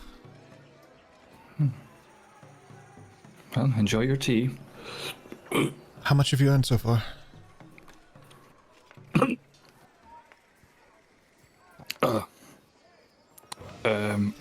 Not much. Adriana wants to. I'll tell you later. She jingles her coin purse. Catch up, old man. I'm not racing you. I know better. You can say that all you want. You're always racing me and you're always losing. I just like to watch you from behind. Can I make a slight request to all three of you? I'm not stealing. I mean, if you have to, just take the proper ones. That's not the ordinary people from here. Tourists, yeah. They bring the most money. Yeah. I wouldn't dare take from the people of this town. I'm taking from the people that don't belong in this fucking town. I know, I'm Adriana, but people from her town. I think Lissa doesn't make these weightings, It's and Desh hard to just make doesn't know distinctions better. these days. I don't really see where so- people are from. I just... That see was one who of the those person is. comments that's meant for one person, but you say it to three so that one person doesn't feel like shit. I get it. Oh, Hi. oh no. She just goes back to sipping her matcha and making faces as she does. But she I'm just sips it kind of saying, loud. Lisa. She's just like... I'm voting for you. Everything you do will be complained to my family, so please, What if I don't get caught doing it? I caught you. That's enough. That's fair. That's why you don't brag in public. Thank you. You're just saying that because you're losing. While this is going on, I obviously got a gemstone ring from Hatsu's family. Yes. So I'm kind of toying with the ring, and what I want to do is use my magnifying glass that I was gifted some time ago, and spend a bit of time on the ring. That's one of the reasons I ordered as plainly as I did. A, because it's something that's specific to here and I wanted to try it, but B, it's like ordering the house red. It's quick, it's easy, it's done. I can do what I want to do, Yeah. and it'll sort itself out. You're just kind of brushing off without being rude. Right. Yeah, but it's also that going back to that hiding in plain sight and not being as noticeable as everyone else who's talking and having conversations and being to the forefront.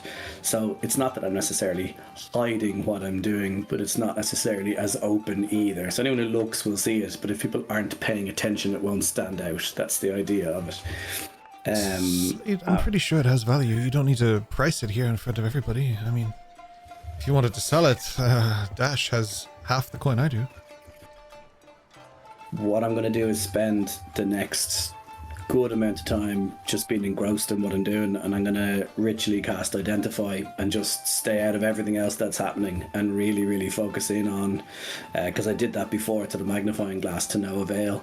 So this time I'm using the magnifying glass, but I'm doing the ritual Identify, and I'm just going to pay attention to that for the next, period, and just every now and then periodically sip from the tea, being aware of what's happening, but I'm kind of busy. So the ring has no magical properties or anything like that of massive significance, but what it does have is massively ornate ancient value. This is a very fucking old ring.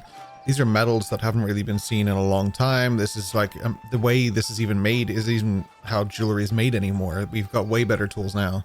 This is made like by hand by someone who loved their craft, and it took a long time to do it, and the intricate designs on it and the gemstone, the way it's laid into it, makes it very personal. The fact that this was given to you is a huge honor, because this is something of incredible value and significance to pretty much anyone that's from this place, or even more so to people with like historical knowledge of this place, because this is something that has probably been generationally handed down. And rather than going to a Toshitsugu, it went to insert name here.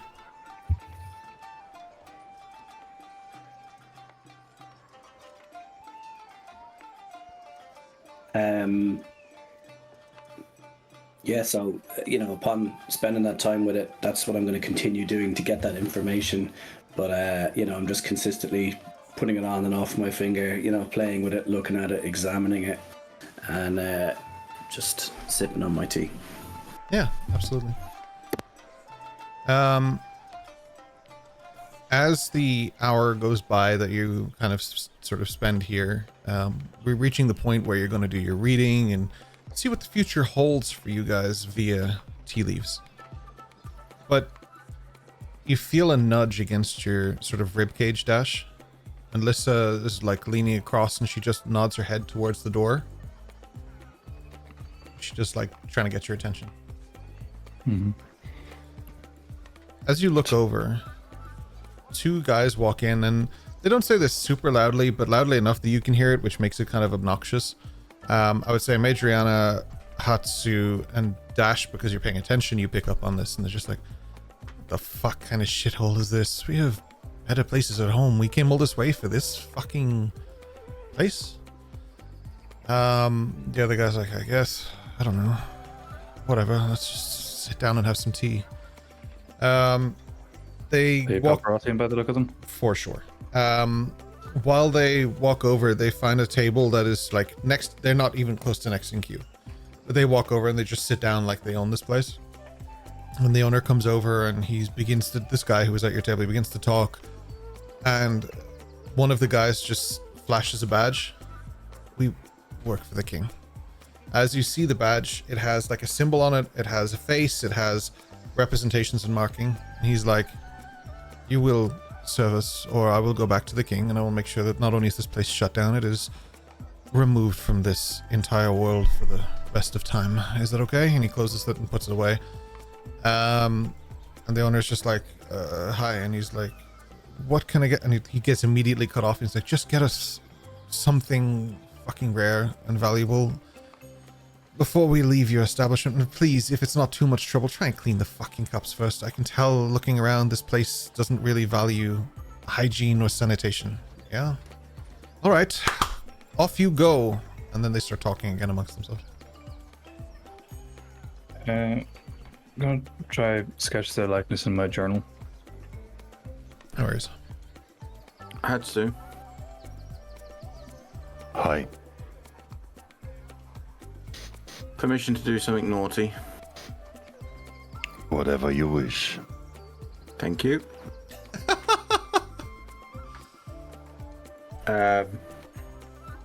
When the tea comes back out, I'm going to walk over as if I'm going towards the restroom. I'm assuming there's a restroom here somewhere. And as the tea gets put down, so it's not in the hands of the person that was serving it, I'm going to nudge into the table, hopefully spilling the tea over their laps. Oh, I'm so sorry. I didn't, let me, and I'm going to grab a cloth and, like, you know, pat him down and stuff. I want to take his fucking badge. Hell, get the fuck off me.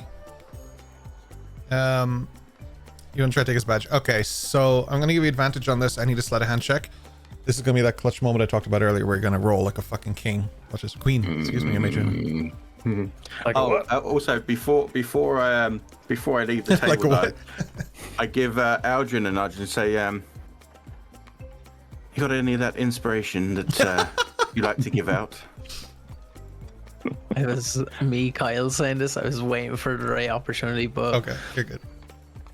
I put my hand on the Major Anna's arm and say, if you're going to do something stupid, do it well. And as I cast guidance. No worries, you tap her on the back and the radiant energy flows through her. Okay, so that's a 21. You reach in and you grab the badge. You take it out. You just slip it into your pocket and you walk back to the table. Or whatever you want. You don't have to walk back to the table, but you move back away from them. Your hand is not still in their pocket, obviously. Is all I'm trying to say. I'll go to the restroom, or at least to the room where it is. I'm not going to do anything because I need to, and then like head back out and yeah. As you sit back down, not that they would know, but there's probably a smile on your face under that mask. Those two, just, without showing it, I hand it to Dash. I feel like you're going to need this at some point. And let's be honest, you could probably pull it off better than anyone else, being a Palparothian. Yes. what she said. Because she was going to say obnoxious twat, but then changed it. Well, I'm pretty sure that's what it means. Yeah. Thank you. You're probably right. Two things occur almost simultaneously. No worries. I'll give that to your inventory shortly. Two things occur almost simultaneously. First of all, the guy gets up and he says, one of these fucking idiots spilled the tea. Go get us more. And he's like, hey, I will get it. And he shoves him a little bit and he's like, now, go. And he just sort of turns and he walks quickly towards the kitchen.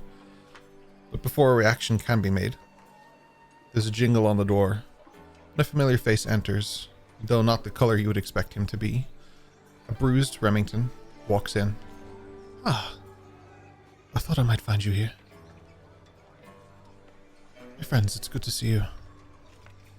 The door closes behind him as he comes towards your table. He pulls over a chair, like what should be like, is actually completely silent. He just moves it towards the table. He sits it down, and he sits down with you. But we'll pick up from that in a moment because your boy needs to use the restroom. So we're going to take a break here. Okay. We'll be back shortly. Did I remind you by saying it? Yeah, it was as soon as you said restroom, I was like, oh man. We were talking about pouring teas and stuff. I also need to get tea because, you know, tea. I will throw up a prediction for the boss battle. This is our birthday. Everybody join the boss battle. Do it. The boss battle will take place now in just a few moments. We'll be more than happy to let that run. Those of you who are in Twitch, of course. Those of you who are joining us from YouTube and the podcast, this will be a nice short break for you. Those of you in Twitch, our usual 10 minutes. Enjoy the videos and everything. We really appreciate you being here. Thank you so much. And thank you for the gifted subs and bits and stuff like that. I saw there's a lot that actually happened there. I need to pull up the thing towards the end of stream, but I saw Bug donated like a ton of bits, the craziest amount. That's the highest we've ever gotten in a single drop. So thank you so much. We appreciate you. We appreciate everybody. Thank you. Thank you. Thank you. We'll BRB shortly. We love you. And we are back. I don't know what happened there. That was the wrong animation. We're back. We did it. We're here. Yay. We are going to jump straight back in. Remington just joined the group at the table, and two Pompous Palparothians upset one other Pompous Palparothian. I think that's where we are. Whilst all this has been happening, yes, go ahead. Eos has been sipping her tea, She's sitting by the table, not on a chair, but cross-legged on the ground. First, she puts it like this, in front of her mouth. And anyone who's quite observant will notice she's dipping her pronounced canines into the tea. Takes a deep inhale. Takes the teeth out. Licks left and right. And she puts her pinky of her right hand into it. You start to see more steam coming out of the tea. Then it's just one big gluck, gluck, gluck, gluck. She lifts through her tea. Just stares at the ceiling for a while. Yeah. She has a nice moment. While Dash is just furiously sitting next to her, tapping his leg. He's like, I'm gonna fucking give her. Remington sits down with you as a group. No one really has to talk to him or acknowledge him. He just sits down, and when one of the waiters goes by, he just whispers into his ear and then sits forward. A few moments later, tea will just show up for Remington as well.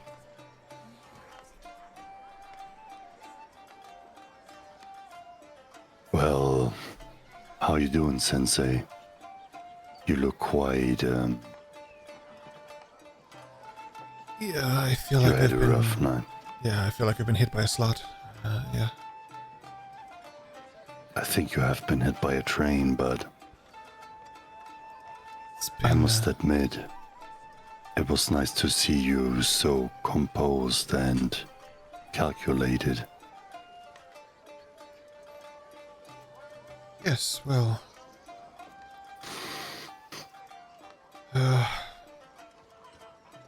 it could have been worse. Could have been worse. Are you all alright? Are you? I will be. Thanks to you and your friends, Mr. Eldrin.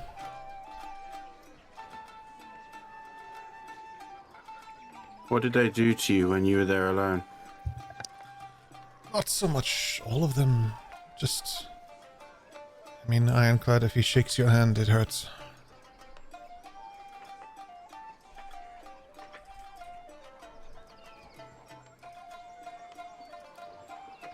Are you okay, Rem?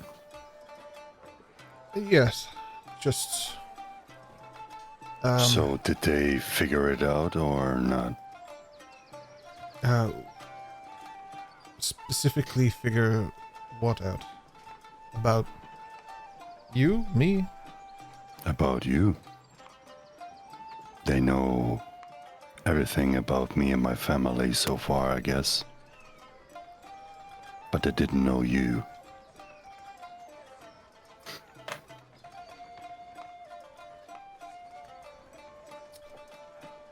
Yeah. They knew who I was. They wanted to gain access to the Arcanum, and I kindly, of course, and very politely. He leans forward, but it causes like his kind of a cough almost because his lungs are still sore. He's like, of course, but yeah, I said no. The Arcanum is not for sale.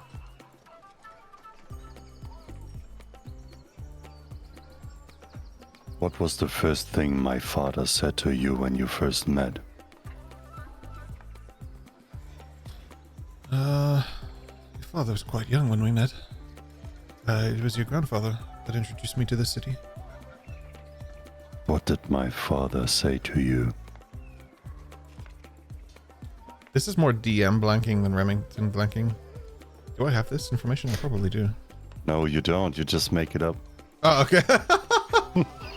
He said, "Hey, what's up?" No, sorry, apologies. I was just, I was like having a moment of like internal trauma where I freaked out. I was like, "What did I write? What did I write?" I thought we were on the same wave. Just keep going, buddy. We got this. He said, this is hard. He said, that the Sakura blossoms will show me the way. I can't remember what Saiga Natoshi's catchphrase is, but I think it is actually something like that.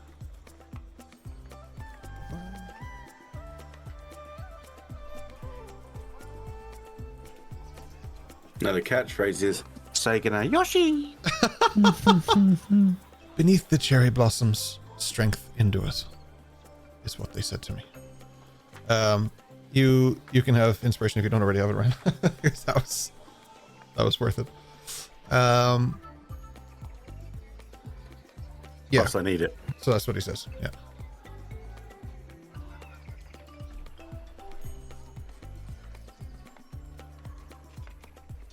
Go on mute, I think. We're talking very quietly. Sorry. There we go. Okay. I was like, why is it so quiet? They did send somebody to my house last night. Did you know that? I didn't. Is everybody all right? But they took something from me. And I still don't know how they did it, so how could I know that you the one that you're supposed to be? What did they take from you, Master Toshitsugu? Something.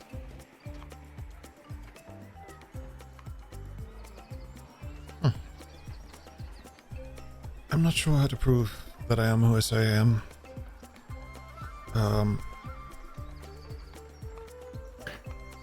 I was there when Boreal was taken to his room. I brought him there. I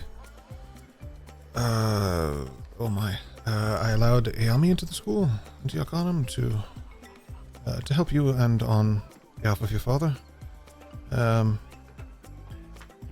was there for the funeral of Wesley. What did I request to send back home after the incident with the two bodies? Yeah, they're two heads. Okay. Your mother sent me bread to say thank you for that, actually. That was nice. I'm sorry, Sensei. I think if I just have to be very careful who to trust. Not everybody is speaking their mind these days. Yes. It is a difficult time, Hatsu. You are right to be suspicious.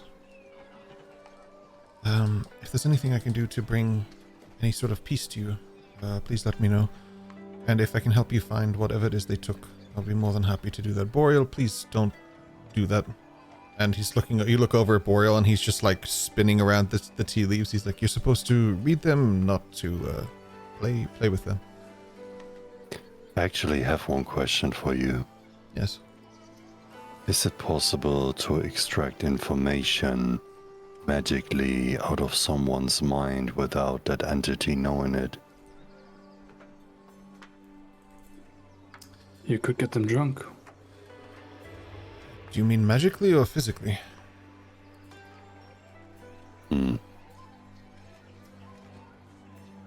I feel like it might be a mix between.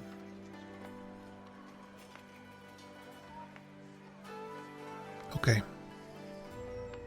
Physically, as Master Dash said, yes, of course, alcohol is a great way of opening doors. Also just charm and wit and so forth. But if you mean magically, there are powerful spells for such things, yes. Okay.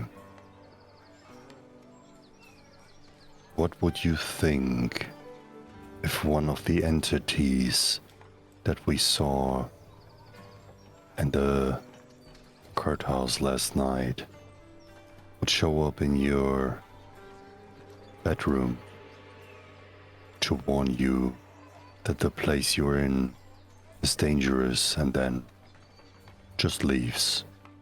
Somehow knows all the security, gets away of my mother's sensory, out of my sensor, out of all the traps and alarms.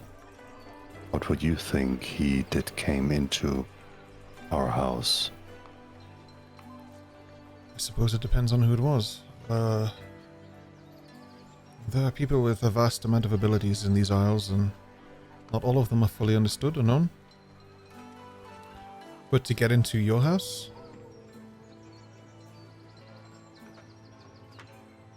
I don't know. It's not something that's easily done. Would you risk your life to give somebody a warning that you threatened with death hours before? I suppose it depends on how well I knew them. That's exactly what I thought.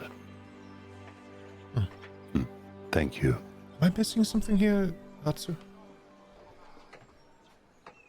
I think the puzzles will build a bigger picture at some point, Sensei.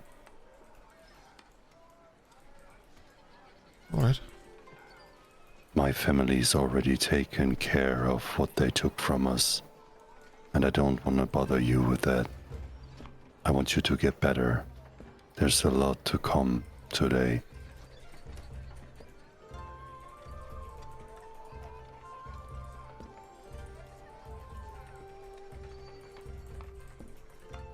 Yes. Yes.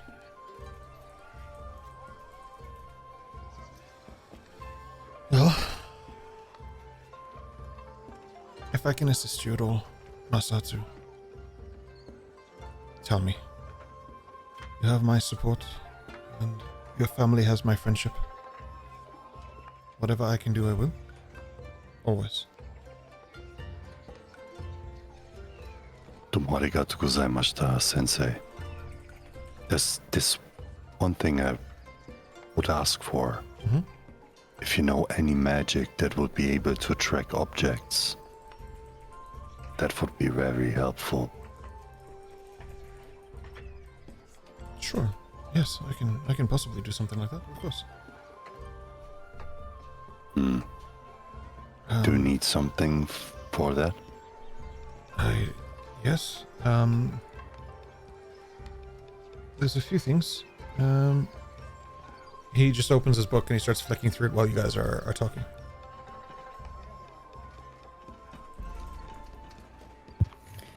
I turn to Dash while this conversation is happening and kind of raise an eyebrow to, Adriana going over, coming back, clearly at our table, passing something across to him and him pocketing it. So I'm going to kind of below the table put my hand towards him like, what? Put it... Just a useful tool for later.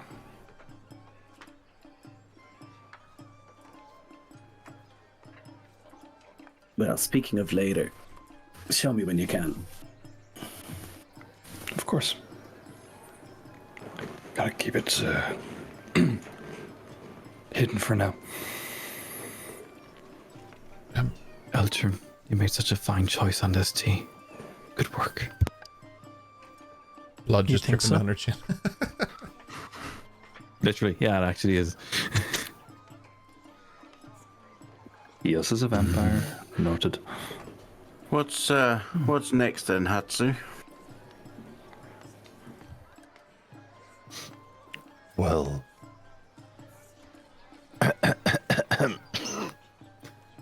after this phase, there's usually the Dragon Parade. Dragons. It celebrates joy and youth. We have around, I would say, half an hour until the ring bells. How many dragons? All of them.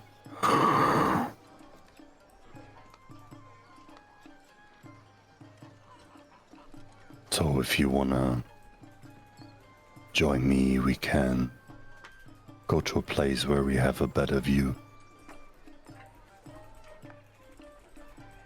Sounds good.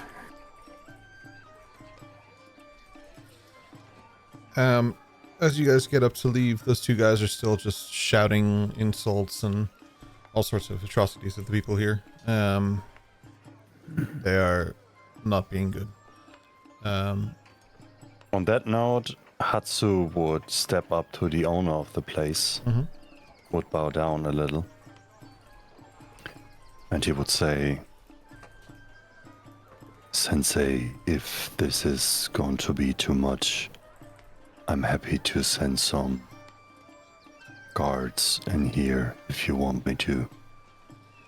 I don't think I have much ground for the gods. They work for the king. But thank you, Mr. Toshitsugu.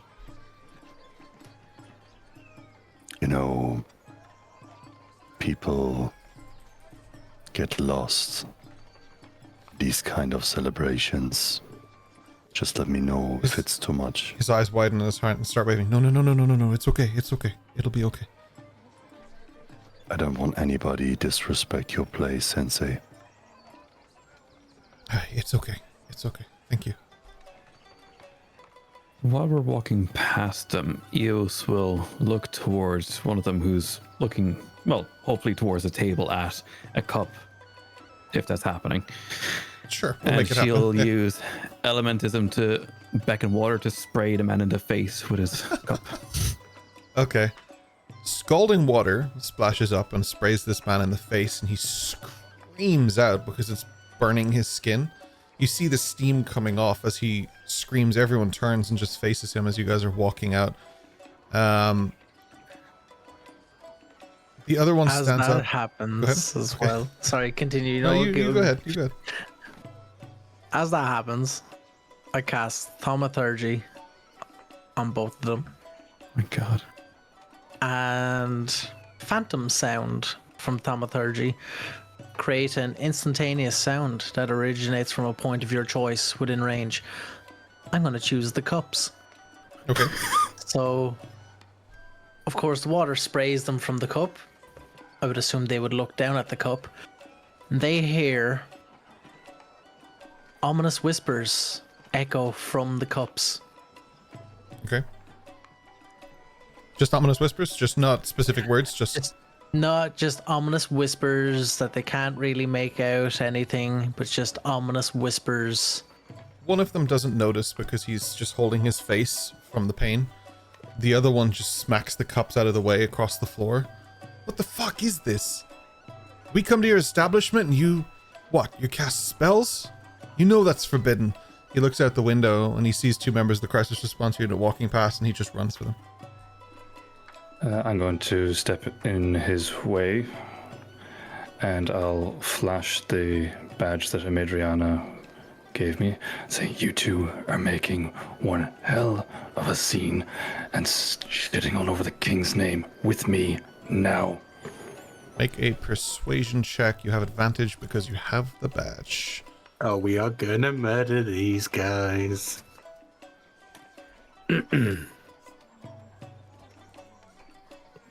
That is a 22. With a 22, you... yeah. He's like, I don't know you. Do I know you? Which... No fucking questions. Follow me. He And keep your needs- voices down. He needs medical attention. Really? Follow me. Look at him. now. Follow me now, or he's gonna need more fucking attention. It's weird seeing Kian serious. I don't like it. Right, okay. I'll follow you. He looks around at the rest of everyone and he's like, if he doesn't have medical attention when I get back here, I'm going to bring a shitstorm down on this place. Fuck him. He follows Dash out of this building.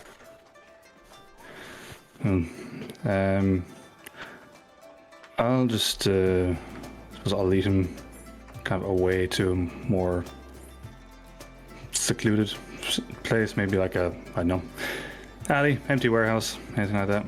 The alleyway behind the place is fine. I want to watch where they're going, and I'm seeing that I want to run back inside and go into the bathroom, and then I want to come out as one of the CRU that we saw walking past, and then I'm going to saunter around to their location as one of the CRU. Okay. I'll say you arrive about a minute into this conversation then, Yeah. like giving them time to talk. Exactly, yeah. What the fuck do you want?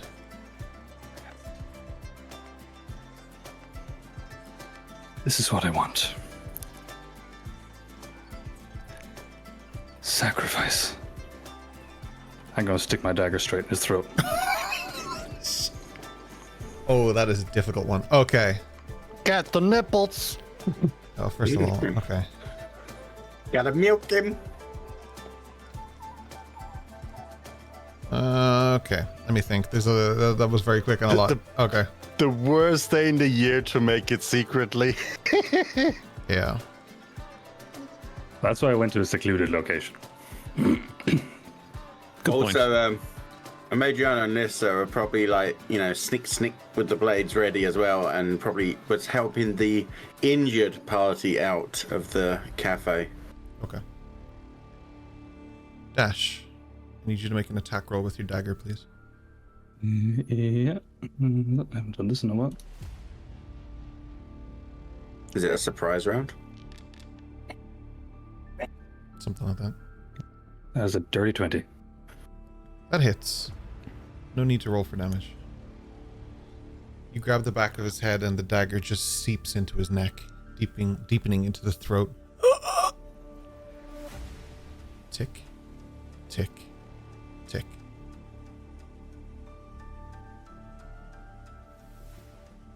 This is your sacrifice. You want to know what mine is? Peace. Mercy. A quiet life. All the things that people cling to and the world lets them, I have to let go. The world doesn't offer them to people like me. Just dragging the knife a bit more across his throat. I've watched my mother sew beauty into rags while nobles have lined their cloaks with gold. I've watched my father vanish into the sea and the city I grew up in act like he never existed. I've watched a kingdom thrive on stories of justice while crushing the poor into the ground beneath their boots. So what do? I lie, and I steal, and I slit throats. I build a future from ash and broken glass. I play the fool so no one sees this knife in my hand. I'm burning what little goodness I have left for a world that might never thank me, a world I may never live to see. I have to become what I hate, so that others have the luxury of staying clean. So if I fall, if I'm forgotten or damned, then let them curse my name. Let them build statues to better men. But let it end. Let the cycle break. Even if I have to break with it. What's my sacrifice? Everything. You won't be the last. But I promise, you'll matter more than most. There's one more sharp exhale, inhale, forced something hail. Slate. You walk around the corner just in time to see the dagger rip, and the head just falls back and straight off the body. The body then falls to its knees while blood spurts upward. And then it stumbles to its side and falls to the ground. I'm gonna draw my weapon while shouting, "Stop! You there!" And then I presume the others are there and the wounded person is there, because I presume they were all together. No, he dragged him aside, so it was just you, Dash, and now a decapitated body. So the The other one second is- scalded one is not there. He's with him, Adriana, at the front of the building. Oh, well, then I don't need to do that. Then I will just. Am I right, I'll Adriana? just You say- said he was with you, right? Yeah, I was going to be bringing him out to and trying to find the rest of them, but we probably wouldn't be there at this point yet. Gotcha. So instead, I'll actually, you know what? I'll do exactly that. I'll draw my sword. I'll say, "Stop! You there!" And I'll run forward into the alleyway, and then as I Dash, you just see a member of crew draw a sword and run towards you. as I get closer, I just stop dead in front of Dash, give a wink, and turn so my face is facing back down the alley, and I say, by order of the CRU, cease and desist. And then I just start stabbing the guy on the ground. I think saying stop dead in front of Dash was almost a poor choice of words until he did that. Yeah. And then I'm going to go down to one knee and just start rifling through his pockets. No problem. We'll deal with that in a second. Yeah. We should probably hide that body.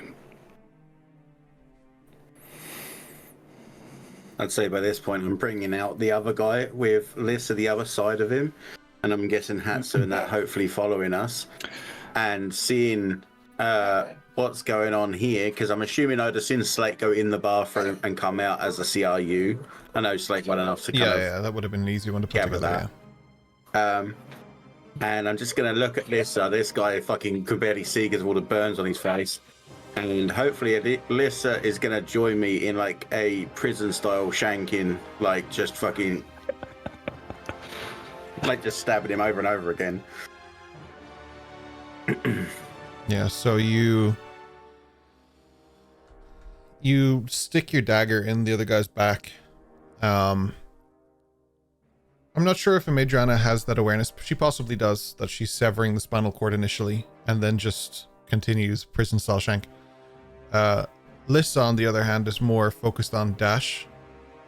Like, she sees what you're doing, and there's some kind of conscious awareness in the background, but Lissa is like, I mean, Dash is soaked. Like, that's not like, decapitating somebody is not like a clean process. There is a lot going on here. Slate also has some spray on him, but like, he was just like, and thankfully, I guess they don't really spray that much after they die. So, not as much blowback on Slate, but definitely on Dash. As Dash turns to face you all, like, he's just blood all over. What the fuck?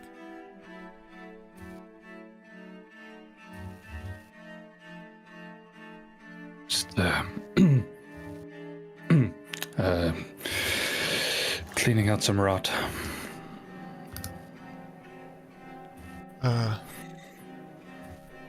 Didn't know that was your job.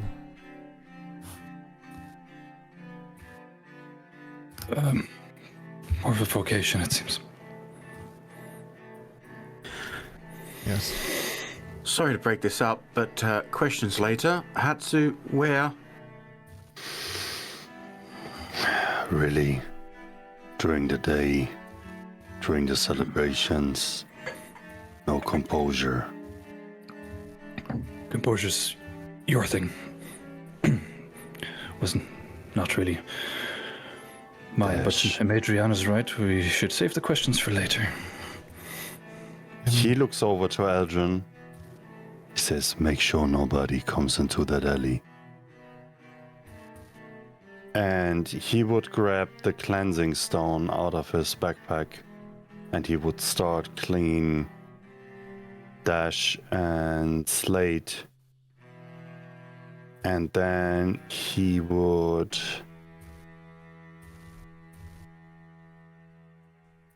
whistle.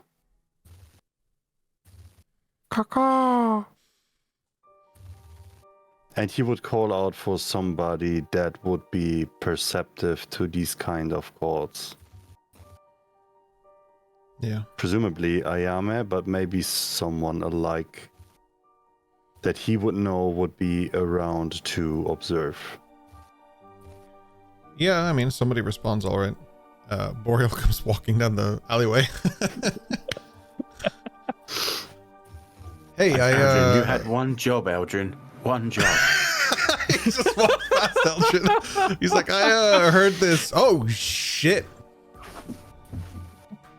I would let Boreal down. I'm so sorry, Eldrin. I forgot you were guarding. Well, it's not the time of day where we can get rid of these easily. Everybody's watching. I'm going to stand up from the looting and take out my forgery kit and start writing a blackmail note. And it's the equivalent of, we have like it's vague, but it's clearly a blackmail note saying, you know, we have this thing on you, and if you don't do what we say, make sure you get this much valuables, mug as many people as possible. If you don't pay by the end of the day, there'll be blood, etc., etc., etc.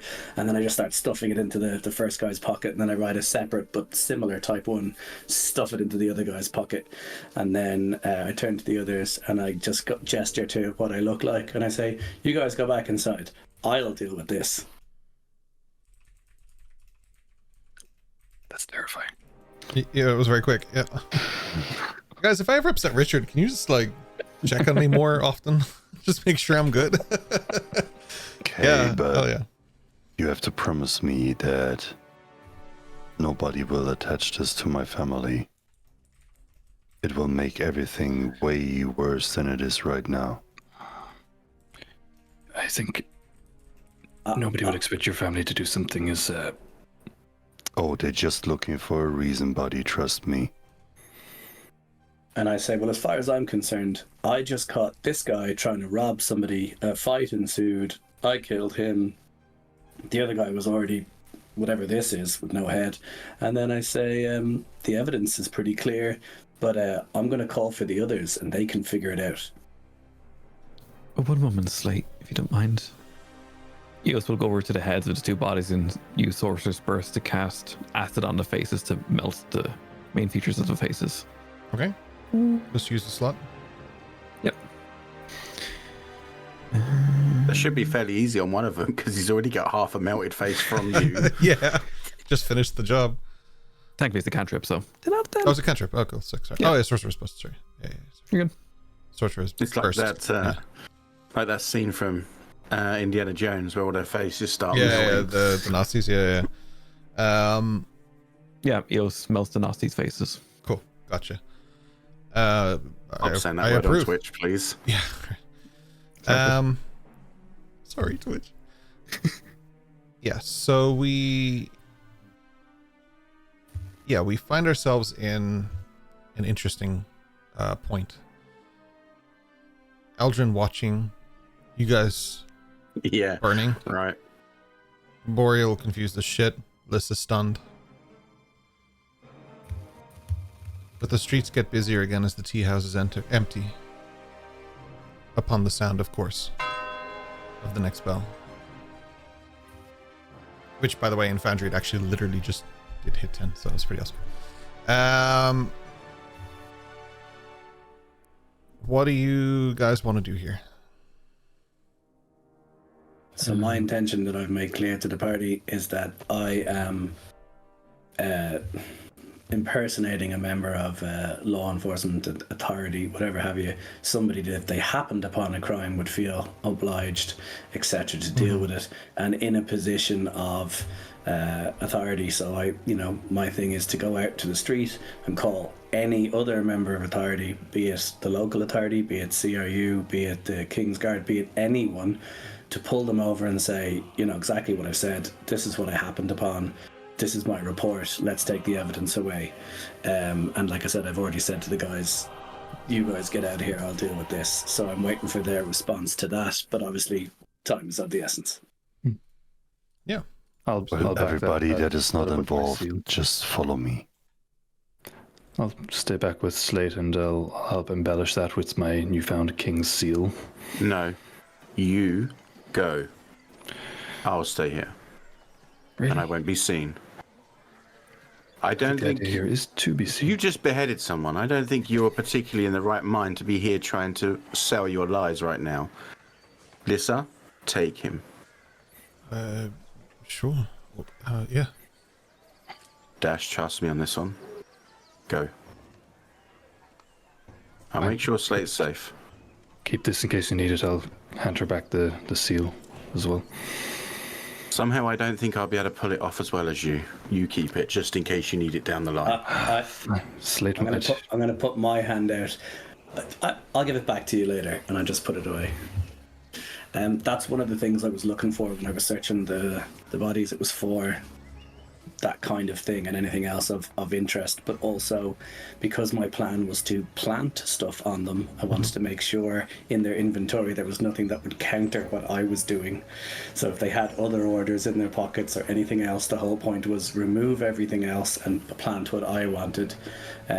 So therefore, take away their identity, take away their reason, and put in other motives. So that's why I was looting them first before placing the forged bribery documents, etc., blackmail documents on them. The things of note that you find on them, just quickly, are obviously 2 daggers.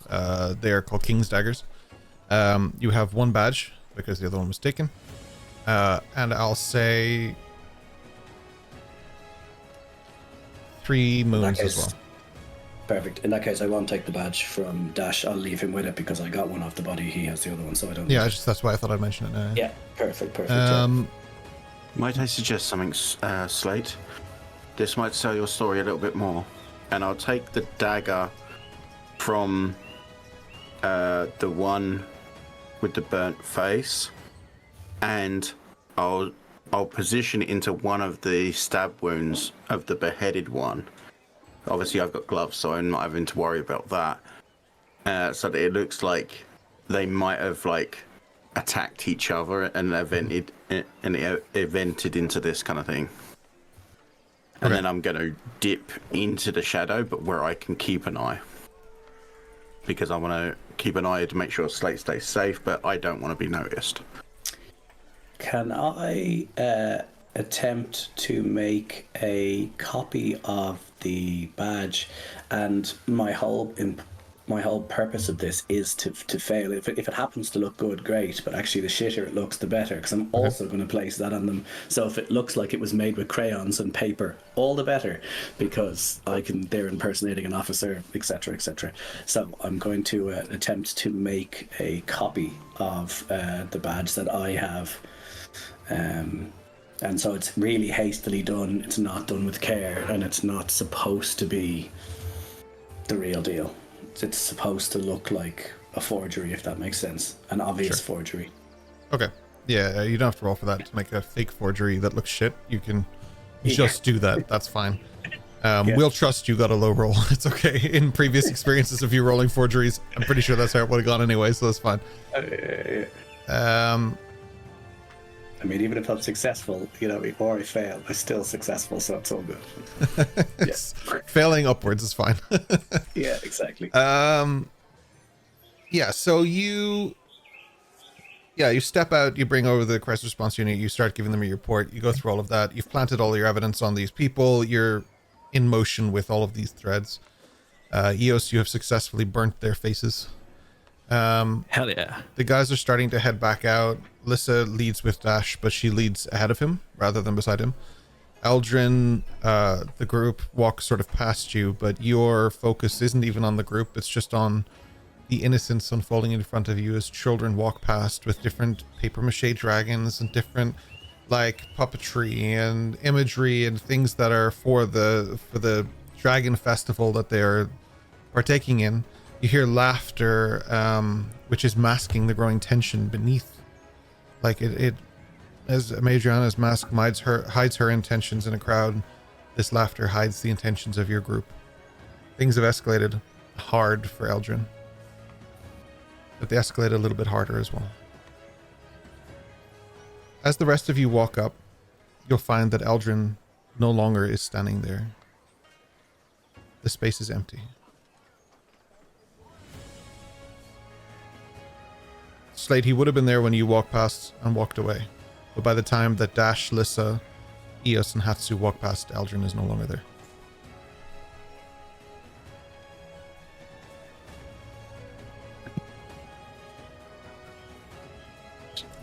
Strange. Just wanted to spray water in his face. Where did he go? Why'd you cut off his head? I'm talking about Eldrin. Didn't you have him stationed here? I was busy melting people. And you question why I cut off his head? Mm-hmm. You saw what they were like. You saw what they do to people. Shh. The streets have ears. Did you see Eldrin? try to find him. And he's looking out to kind of grasp Eldrin somewhere. Make a investigation or perception. I'll give it to you either way. That is a net 20. You don't find Eldrin. You do find his gauntlet that he wears on his arm lying on the ground across the street.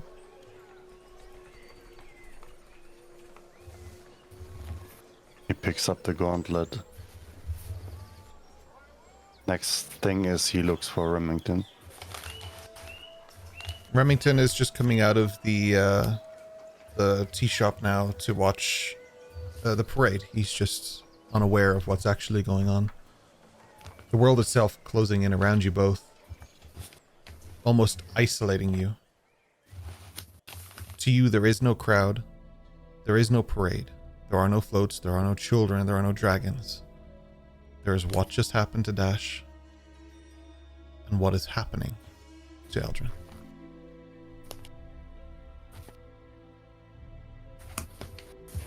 Sensei.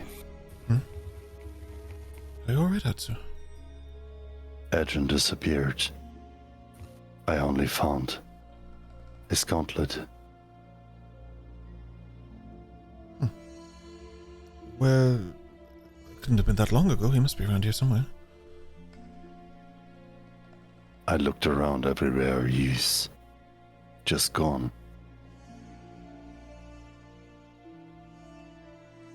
I don't understand. All right.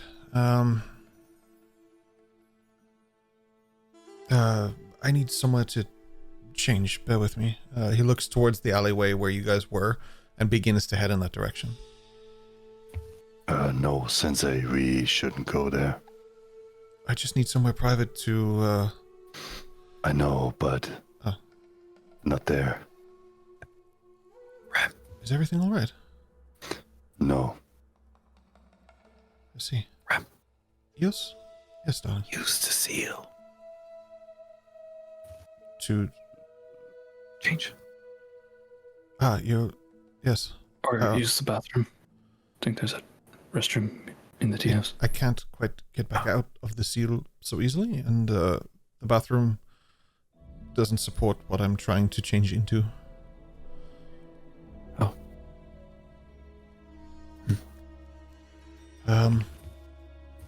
Right. Okay. Wait, maybe I can assist. And he casts... First of all, he makes sure that nobody's watching. And then he casts darkness on both of them. Like one darkness. Oh man. Yeah, so like a 10-foot radius, I believe, of darkness just appears. Yeah. Around him, yeah. You don't see him, but you do hear, "Thank you, Hatsu." Oh, I do see him. I've actually forgotten, so you probably do. That's part of the feature. Part of the feature of the spell, where you can see through it. Yeah. Okay, you watch something that is very hard to describe as his body shrinks, sprouts wings, and the darkness disappears once again, and Hatsu stands alone.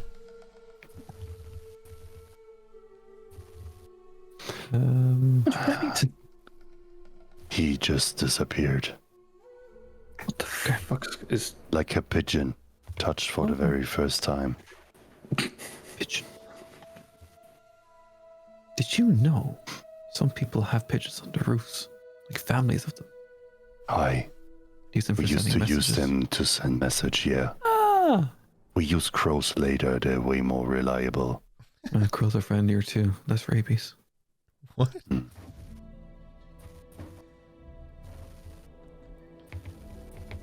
What happened to Eldrin? I just found his gauntlet and now Remington Sensei is gone and he's gone and... Surely. What is happening? Why is everybody out of his mind? Hey, they couldn't kidnap him. He can he can, you know. I don't don't know. I just have to go ahead, like, I have to do things. But Eos, remember me when we ever in Paparoth. Of course, Hatsu. I will decorate his fucking place with hats all over the place. Oh. Yeah.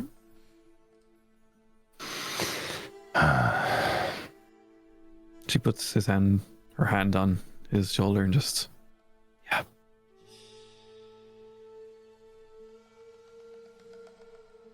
And he would lead off towards a bigger place to see more of the parade, and he would also look out for Ayame and would head towards the direction where he would find the Kensei trials.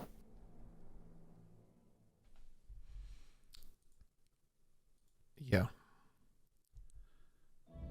So as you look out at the crowd and try and figure out what the hell is going on, you inhale, you exhale, you look up and you see a bird ominously flying in circles until it doesn't, and it just dashes across, disappearing across the sky. You look for Ayami and you don't see her, but you know where the Kensei trials are, and you begin to make way there. And Adriana, at this point you would be returning, although I will ask you questions about how you manage that shortly.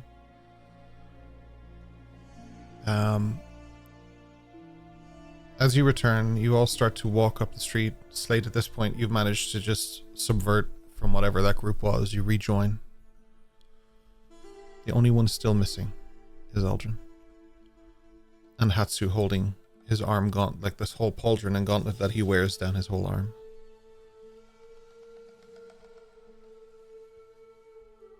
There is a lot happening, considering it's just 10 a.m. But that doesn't mean that today is over by any stretch. Actually, quite the opposite. Today is just beginning. So Ryan, I'll go to you first. What is it you did with the bodies? Well, the plan was for Slate to call over some member of law enforcement and basically relive his tale that he was going to tell them. All Madriana was there for was to essentially slip into the shadow where she could watch, just in case things went south and Slate couldn't argue his way out. Okay. So I'm essentially just, I'm just disappearing but watching. Okay. Slate, I'll say you brought them over. Is there a specific encounter you're hoping for here, or just the basic of what you've done? You did a setup, they want to investigate it. It looks like a weird acid, suicide, homicide, something. So the idea is that the scene upon their examination of it will, I'm going to say basically that I was walking in the parade, saw some commotion, veered off, went to check, parade continued. This is what I found, and I'm just going to say that it looks like somebody decapitated this one. The other one tried to run past me. We end up having a fight. I ended up stabbing them. They're dead. And then I'm not going to say anything about looting the corpses. I'm just going to say that I then went immediately to get help, because it only happened seconds ago. They then come, they then search the bodies and uncover motives and have their own thoughts about what was actually happening and why they were doing what they were doing and who they might be. That's all on them. The whole point is there's enough information with the blackmail letters, etc., to sort of point out that these are people who probably shouldn't be here or don't belong, and that they're wrapped up in something, and maybe it was some kind of deal gone bad, or especially with the face belted and, you know, thing cut off and all of this, head cut off and everything. It just means that, On that, you know, something the crazy first thing that had happens happened. is none of that. The first thing that happens is that one of them goes and leans over and lifts their helmet and vomits into the side of the alley because they've never seen anything as fucking crazy as this. The other one is just like, by Tempestus, this is, well, crazy. What did they do to you? Looking at Slate. And I just say to them, this one, his face was all fucked up. He tried to run past me. He had his blade out. He went for me, and in the struggle, I just had to defend myself. I have no idea what was going on. I don't know what happened to that one, the guy with the head off, and just say, whatever it was, I just missed it. But he tried to run, and naturally I tried to stop him. I couldn't let him out into the parade with all the children. Okay. Here's the narrative. They were magic users, in disguise. We got them. We're heroes. Good. That works. Great. Excellent. Another case solved by the crisis response unit. We'll call the medics. Oh my god. What the fuck happened to his face? He just like kicks it slightly so the head turns away from him and isn't facing him anymore. I am currently being bitten by a cat. It must be that time. The skin just starts sloughing off. Yeah, the for sure. bone and- For sure. All right, let's turn around and stab these guys now. Just a It's pile like of 10 bodies. hour cooked tour. I'm going to turn to the two guys and say, as the first responding officer, do you want me to secure the scene? I'll stay here. You guys get the medics? No. We get the reward if we stay here. You can, off you go. Bye.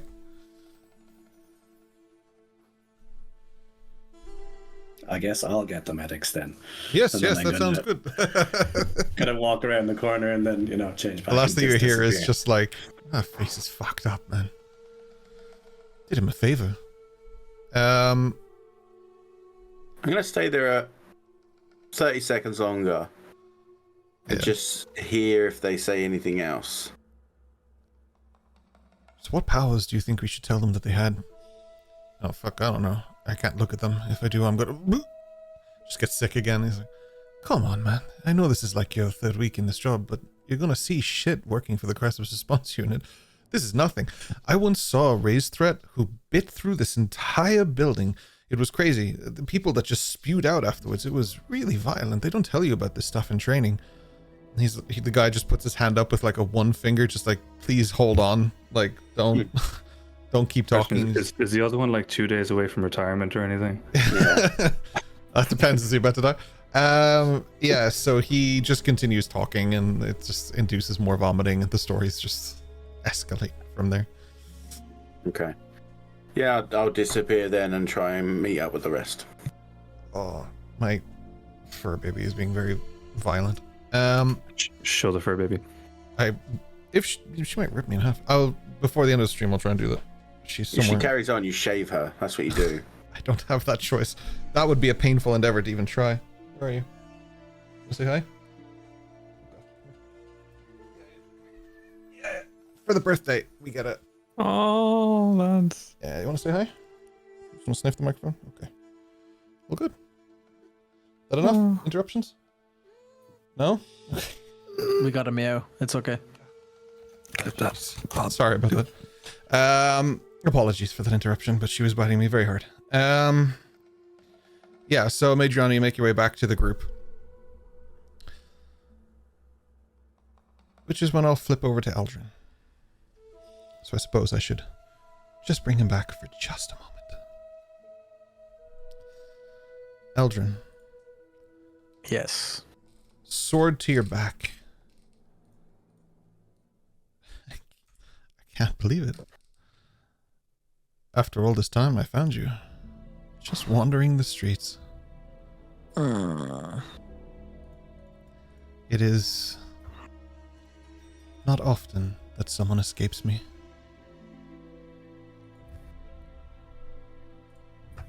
But I'm glad that I have another chance to send you back to the unnamed one, you unholy fuck. Pokes the sword further into your back. Just keep walking. You and I are going to have a conversation. And then I'll rip those goggles from your skull and give them back to your friends as a remnant. Because I'm so nice like that. That's where we're going to end the session. No. Come on. Come on. Come on. That's good, because I haven't had enough murder yet, so let's keep going.